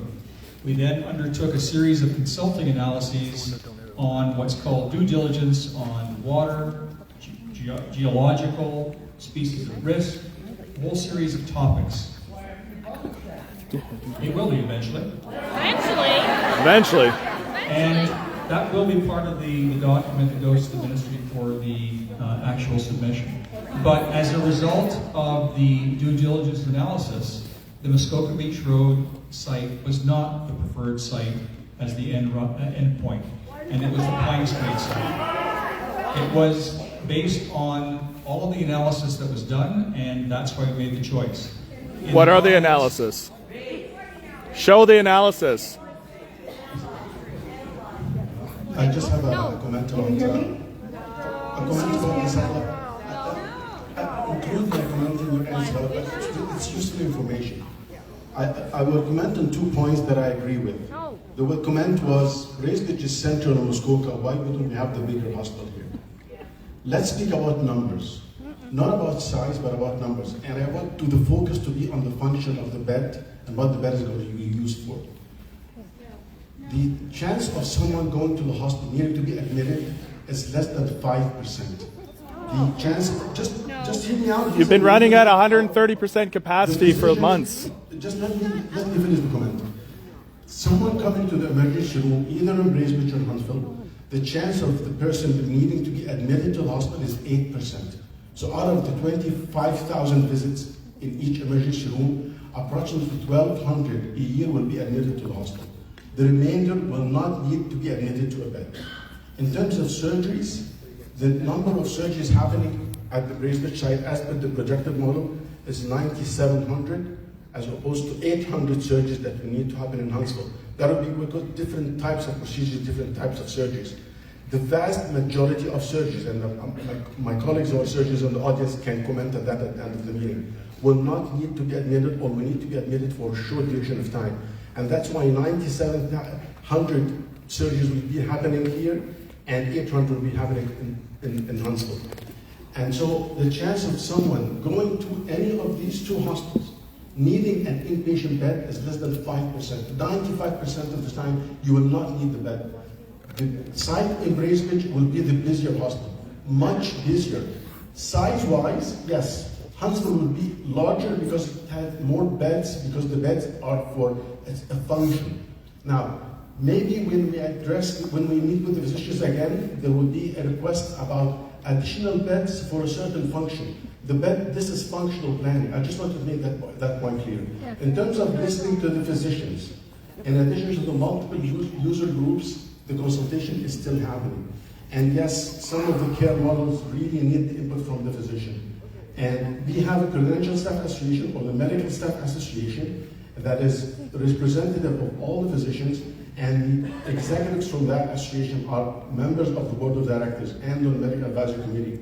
And the input has been quite extensive. There is a statement from my colleague who is the president of the Credential Staff Association or Medical Staff Association that we might get a chance to share with you later on in the meeting so that we don't take too much time. We have nothing better than to answer your questions tonight, so rest assured. Excuse me. Thank you very much. So as a resident of Bracebridge, I feel it really necessary, and I hope everybody joins with me. Respectfully, I want to thank George Chen, Mr. Wah, and Sandy Chen. Please stand up. These are the people that offered us 40 acres of free land and $10 million to start a new hospital. So my question is, why is this not being considered? So we're gonna just quickly address this. No! Let them talk! They want to talk! We want to hear! Let them talk! Give them the mic! The discussion with... Give them the mic! Give them the mic! Thank you! This is a good model. So I will learn from her, I'll go out, and I'll see everyone when I talk. Thank you. Before I prepare something to say, but now I want to say one point first. I was shocked when I heard what Cheryl presented and what Alice Deer just said. Alice Deer said, we offer the donation after the fact. I want to remind everyone about the timeline. The presentation of Cheryl said that the final decision was made in January, right? They studied different models. They looked at the figures, it's over budget. And then they worked very hard. And then they came up with the model in January. But do you remember on what date they announced the choice of 300 Pine Street?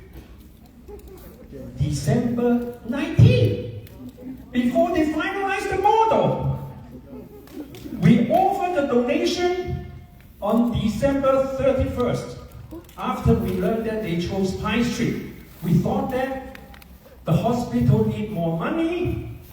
They couldn't make the plan of 2 equal hospitals work, so we offer donation. We try to help the board to build 2 equal hospitals in 2 towns.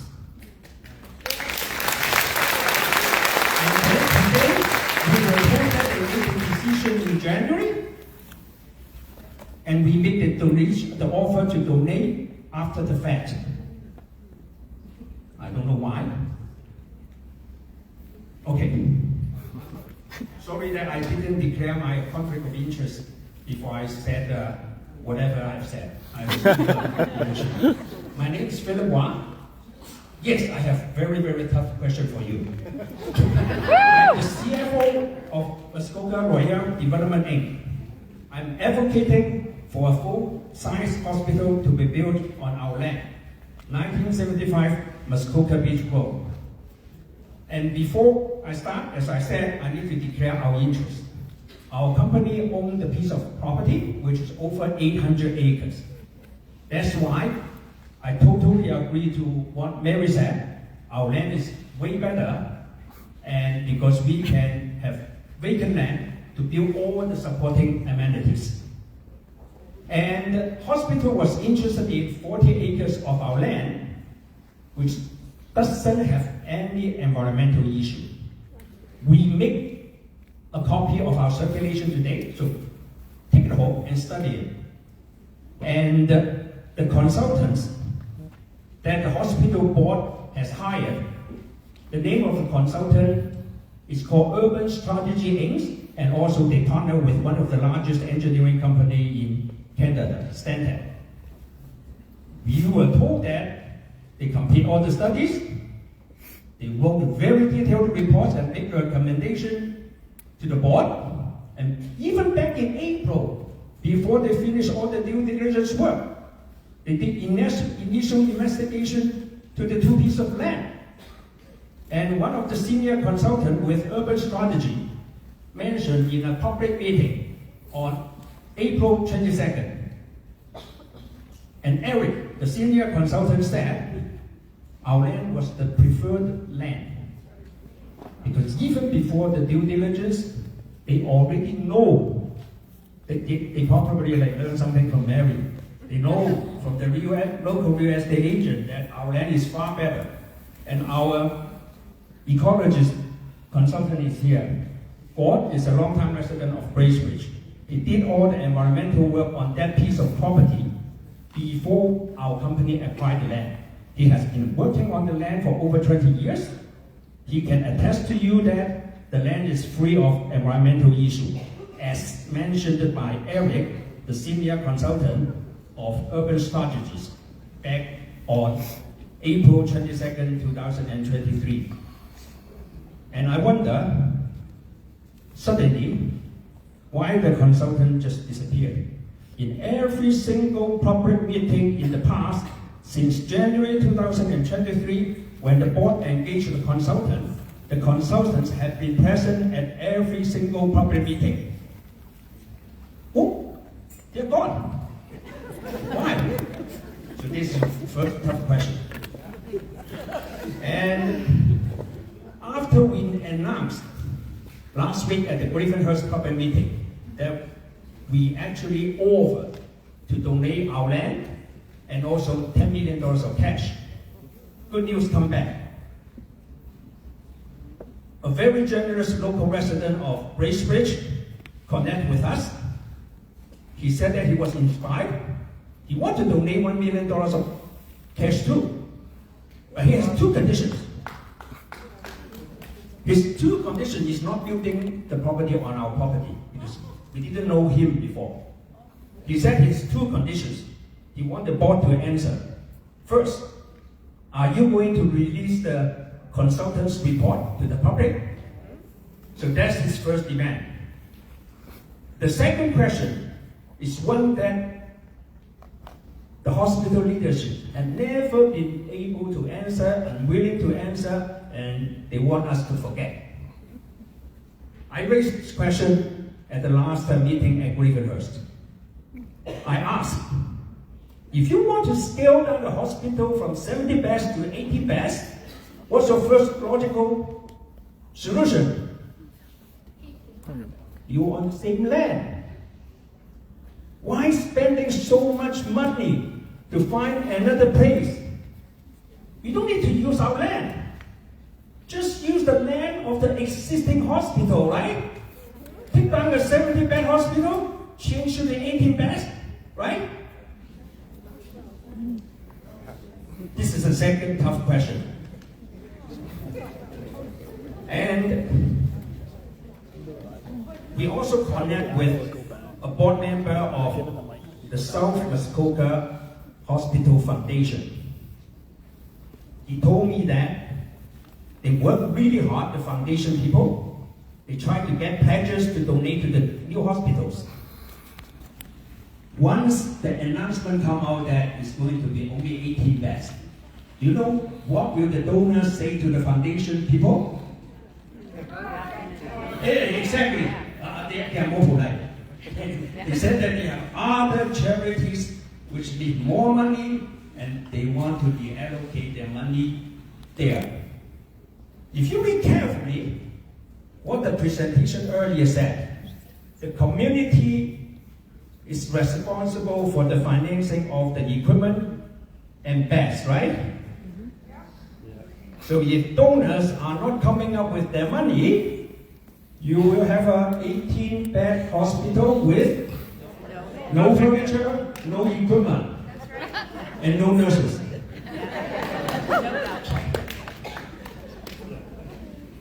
You were promised 2 equal hospitals. Now you get an 18-bed hospital. Would it be a surprise to you that a few months later, you were told that you can only afford a 12-bed hospital? Don't forget, there will still be a big H sign on it.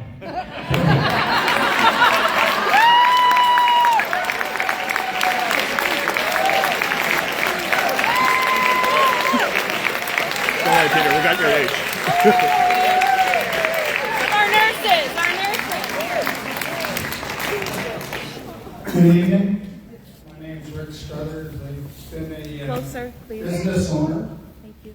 and had the privilege of having the current hospital and current medical community support my staff. And they are particularly excellent. I think we all acknowledge that.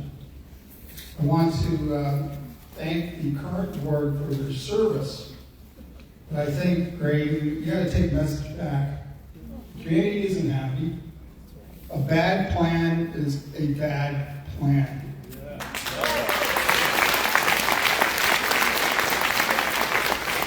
I currently arranged for a significant increase in investment in the business that I started here in the community. And I currently have the position of business development for Mary Electronics, and we're looking for a new home. I'll tell you that the vice president of Mary Electronics truly loves this community. Services or consideration by boards of directors that can influence the future prosperity of this community are important. These decisions can make significant impact beyond immediate services. So I guess my question is, are you prepared to say no to a bad plan and go back to the table and say the community doesn't support it, business doesn't support it, and particularly our doctors and nurses who have to enact this plan don't support it? Thank you.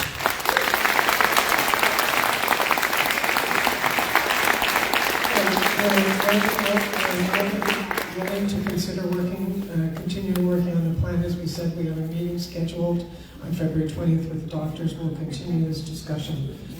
Our nurse, we want a our commitment nurse- that you'll our put it nurses- on. You pointed to them earlier. Commitment that you'll put it on hold. Let's go. Hello. So I'm from Brooks Falls. And what's fascinating is that you want the big hospital to be down here. So we can get into, if we move it down here, Huntsville's going to be angry, and we're going to have this same up in Huntsville. It's a no-win situation. So I really appreciate that the board is willing to look at all the other options that you're putting forward. Well, there's lots of complaints, but I'd really like to hear some of the strategies that you have to make this better. Bracebridge So- is halfway. You know, Berks Falls lost their hospital. We'd be more than happy. Yeah, we know. I know that. So, but here's my question, because something that was said tonight really, really kind of irked me. When we talked in Berks Falls, you guaranteed that there would be 24-hour emergency services for surgeries. So if I went to Huntsville, I could be guaranteed, I didn't have to go anywhere else, that when my niece has an appendicitis and she goes to Huntsville Hospital, they'll say, oh, I'm sorry, our surgeon's not on call today. And they have to drive her down to Bracebridge here. And then we find out, well, the doctor really doesn't want to come in. So she ends up with surgery the next day after her appendix has burst. I don't want that to happen. I want a guarantee, an absolute guarantee, that when my family goes to either hospital in emergency, because it's an emergency situation, that they're going to be looked after in that hospital at that emergency time. Here, Maureen. 24/7 No, coverage, our 27 nurses, beds come at on. each site, full surgery and internal medicine coverage 24/7. Hi there, my name's Mark Robson.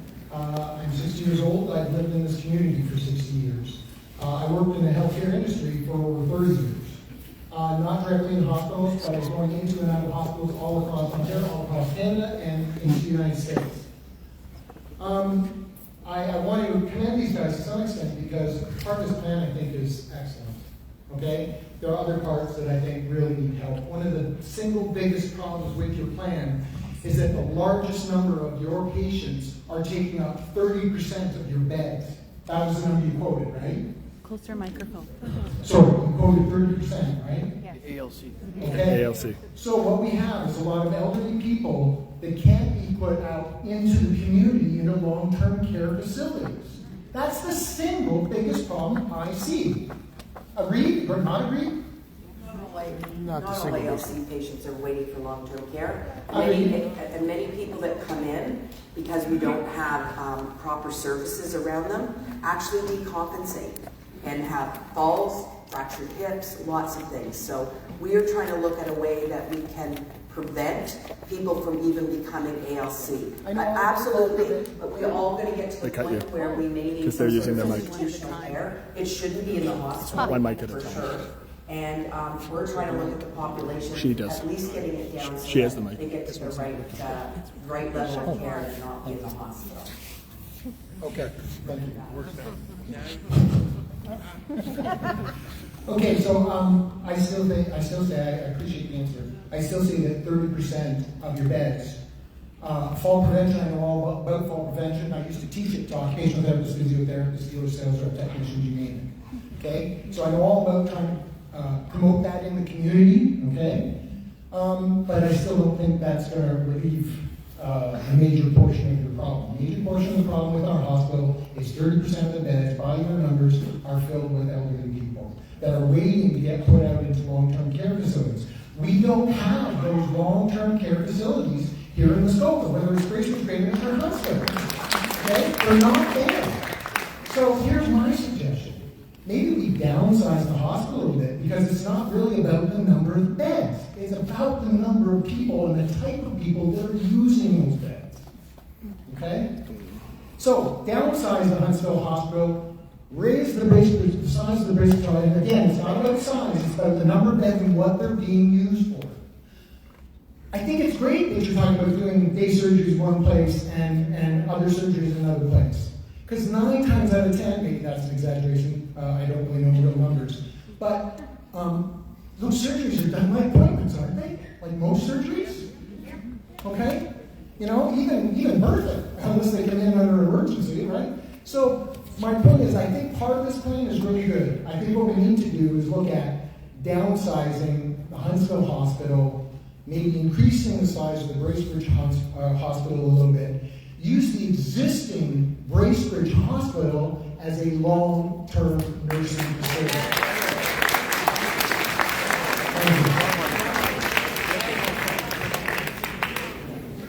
So I just have a question about the obstetrics being removed from the Bracebridge site. So we're talking here about complementary services in both communities. However, you are downsizing your labor and delivery rooms. There are 2 labor and delivery rooms in Huntsville and 2 labor and delivery rooms currently in Bracebridge. You are proposing to have 2 labor, delivery, recovery, postpartum, LDRP rooms, and 1 triage room. You are cutting down on those services, and we want to know why. What is going to happen to the current staff? When are you planning on shutting down the existing Bracebridge labor and delivery unit? And we just want to know why this service is being cut.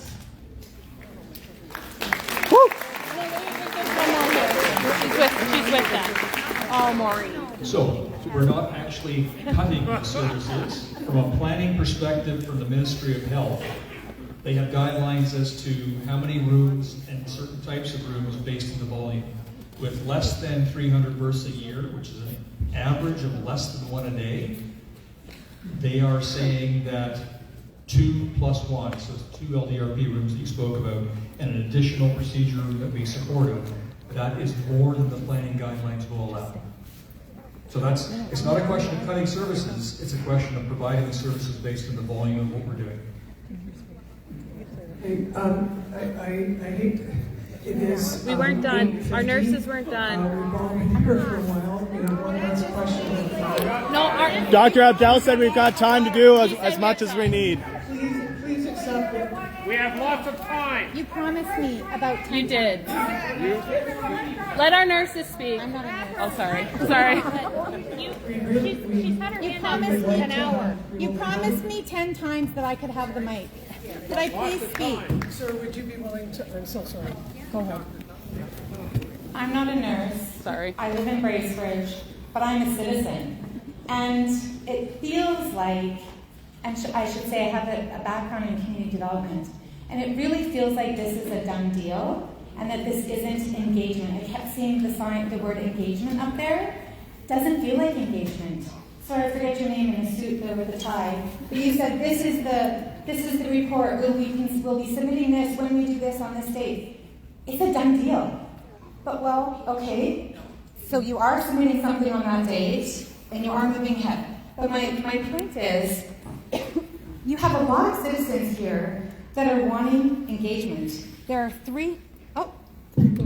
300 people that were allowed in this room. There are more people outside. There are people in Bracebridge, Huntsville, all the places that are showing up. And you consulted with 250 people. I don't know how many were just citizens. You have lots of experts and you need that. But there are citizens who live here, who pay their taxes, who care about care about the services that they have. And it doesn't seem like you provided them with an opportunity to give input. This doesn't feel like input. It feels like you're waiting for us to speak, and then you're just going to leave. That's what it feels like to me. I'm not done.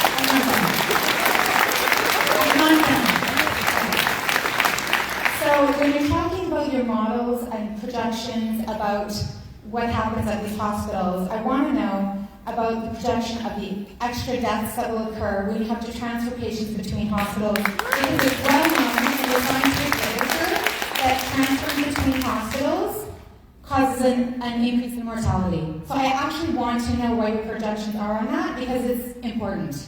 So Mr. X who comes to the emergency room, who really needs to be transferred to Huntsville to get this care, what's going to happen with that? Good question. The other point I wanted to say is the idea of transferring some of the care from the hospitals over to the community. People in Bracebridge and Muskoka and Huntsville don't have, everybody doesn't even have a doctor.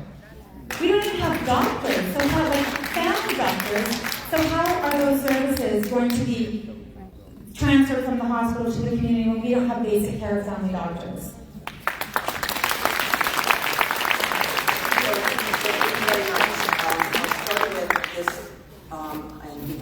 earlier, this is engagement.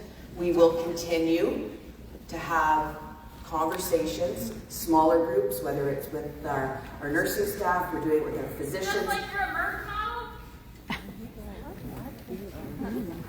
And we'll continue on with that. In terms of your comment about transferring a very sick patient, that's why we are emphatic about having 2 full-service emergency departments.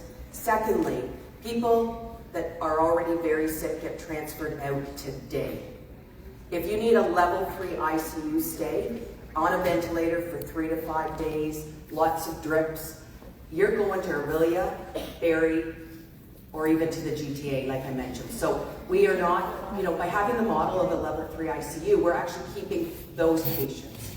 So, but please, how many do we transfer out to level 3 ICUs purely because they need the level 3 rather than some other service like cardiology or neurosurgery or something else? I don't have those numbers, but I'll get them. But they're important numbers.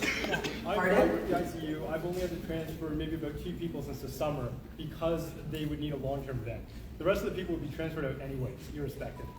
I actually really don't. I have a lot of. So you're not supporting a level 3 ICU? I'll be honest with you. No, that's not the thing. Hello, All right, come on. Good. We'll take that feedback. Thank you.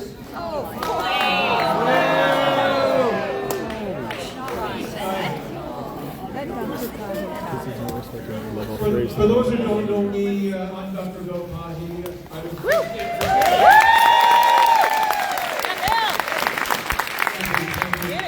the first internist that came here in 1973. My office was in the hospital for 30 years, right between emergency and the OR. During that time, I was chief of staff for 5 years. I was director of the intensive care unit. I was head of the cardiopulmonary in my latter years. I've seen this hospital grow. I love it. I love the patients. I love the nurses. We have a very happy place. Phil, closer mic. Closer mic. Thank The you. problem we have now is that if we reduce the number of beds and the facility itself in size, we will not attract new doctors. In particular, internal medicine and cardiology. I've seen so many great doctors come and go in the last few years. Internists, surgeons, family doctors, and we've had several recent people who have resigned and are moving away from our community.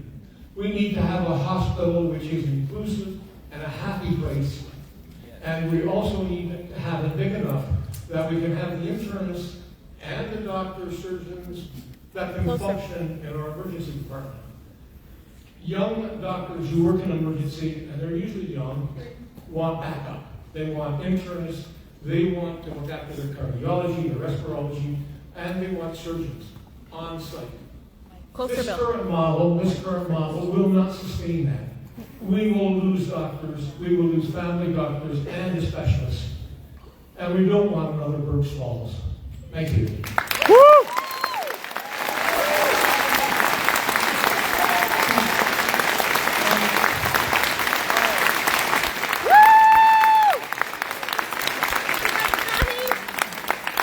Don't worry, I'm putting it over your head. You're good. I won't put that. Thank you everyone for your comments tonight. We are going to wind things down. We are happy to answer questions at the next session, and we're happy to stay behind and answer some questions tonight. I'm going to give the last word to our MPP, Graydon Smith. Thanks very much. Started with the mayor, so I guess we'll end with me. And I apologize if someone didn't get to ask their question, and I get to use the mic for a couple of minutes.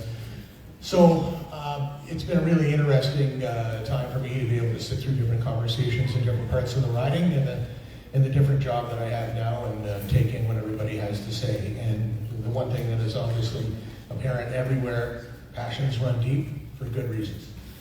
I live in this community, I've got kids in this community, I've got family that's in this community, so all this matters to me too as it matters to you.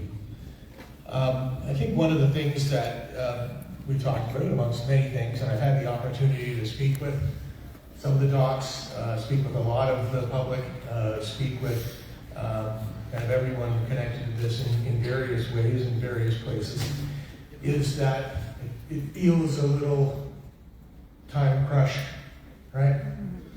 everybody's feeling like this is going to happen, or maybe it's happened, or like everyone's just uncertain around the timepiece.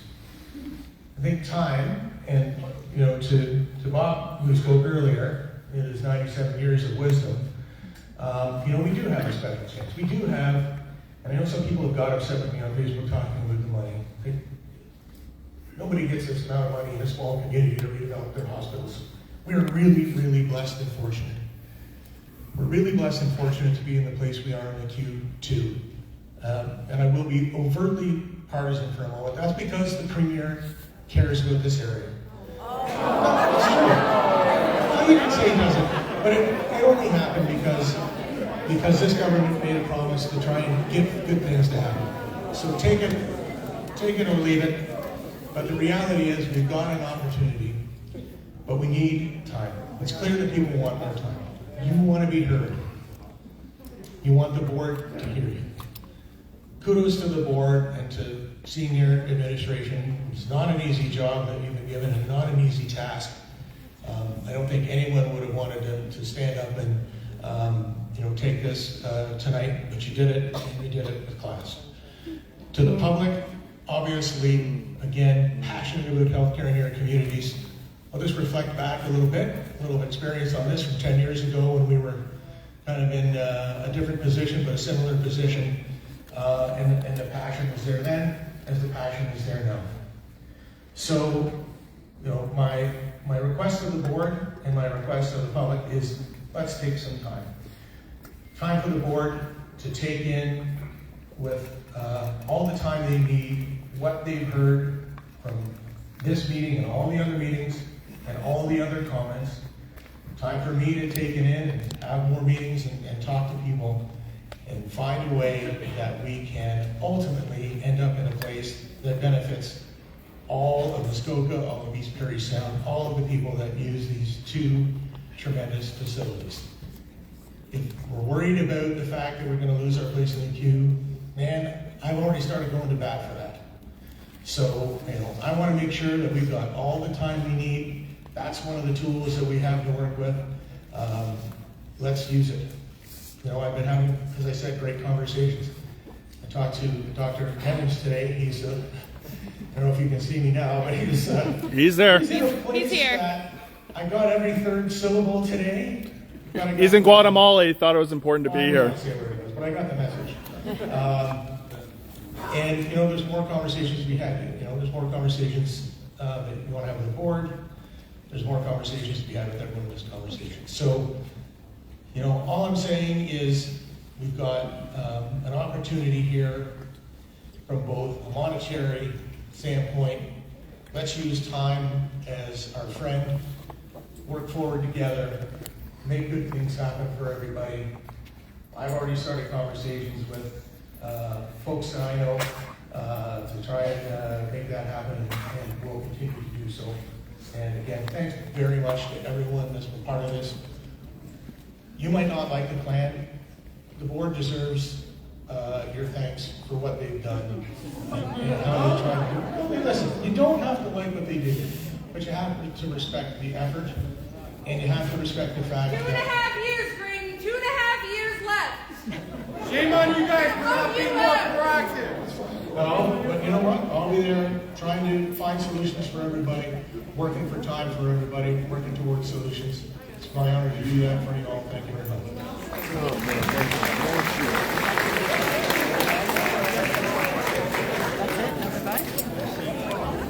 The board's ended. The board ended, but the doctors do have questions. As you saw posted online, you can send emails, messages, contact MPP and the Ministry of Health to make sure that you're getting the information and making sure that you're unhappy with what's going on. And we'll post this online. We'll post this online. These are questions from the doctors that haven't been answered by the board either. Thanks, guys. Finished?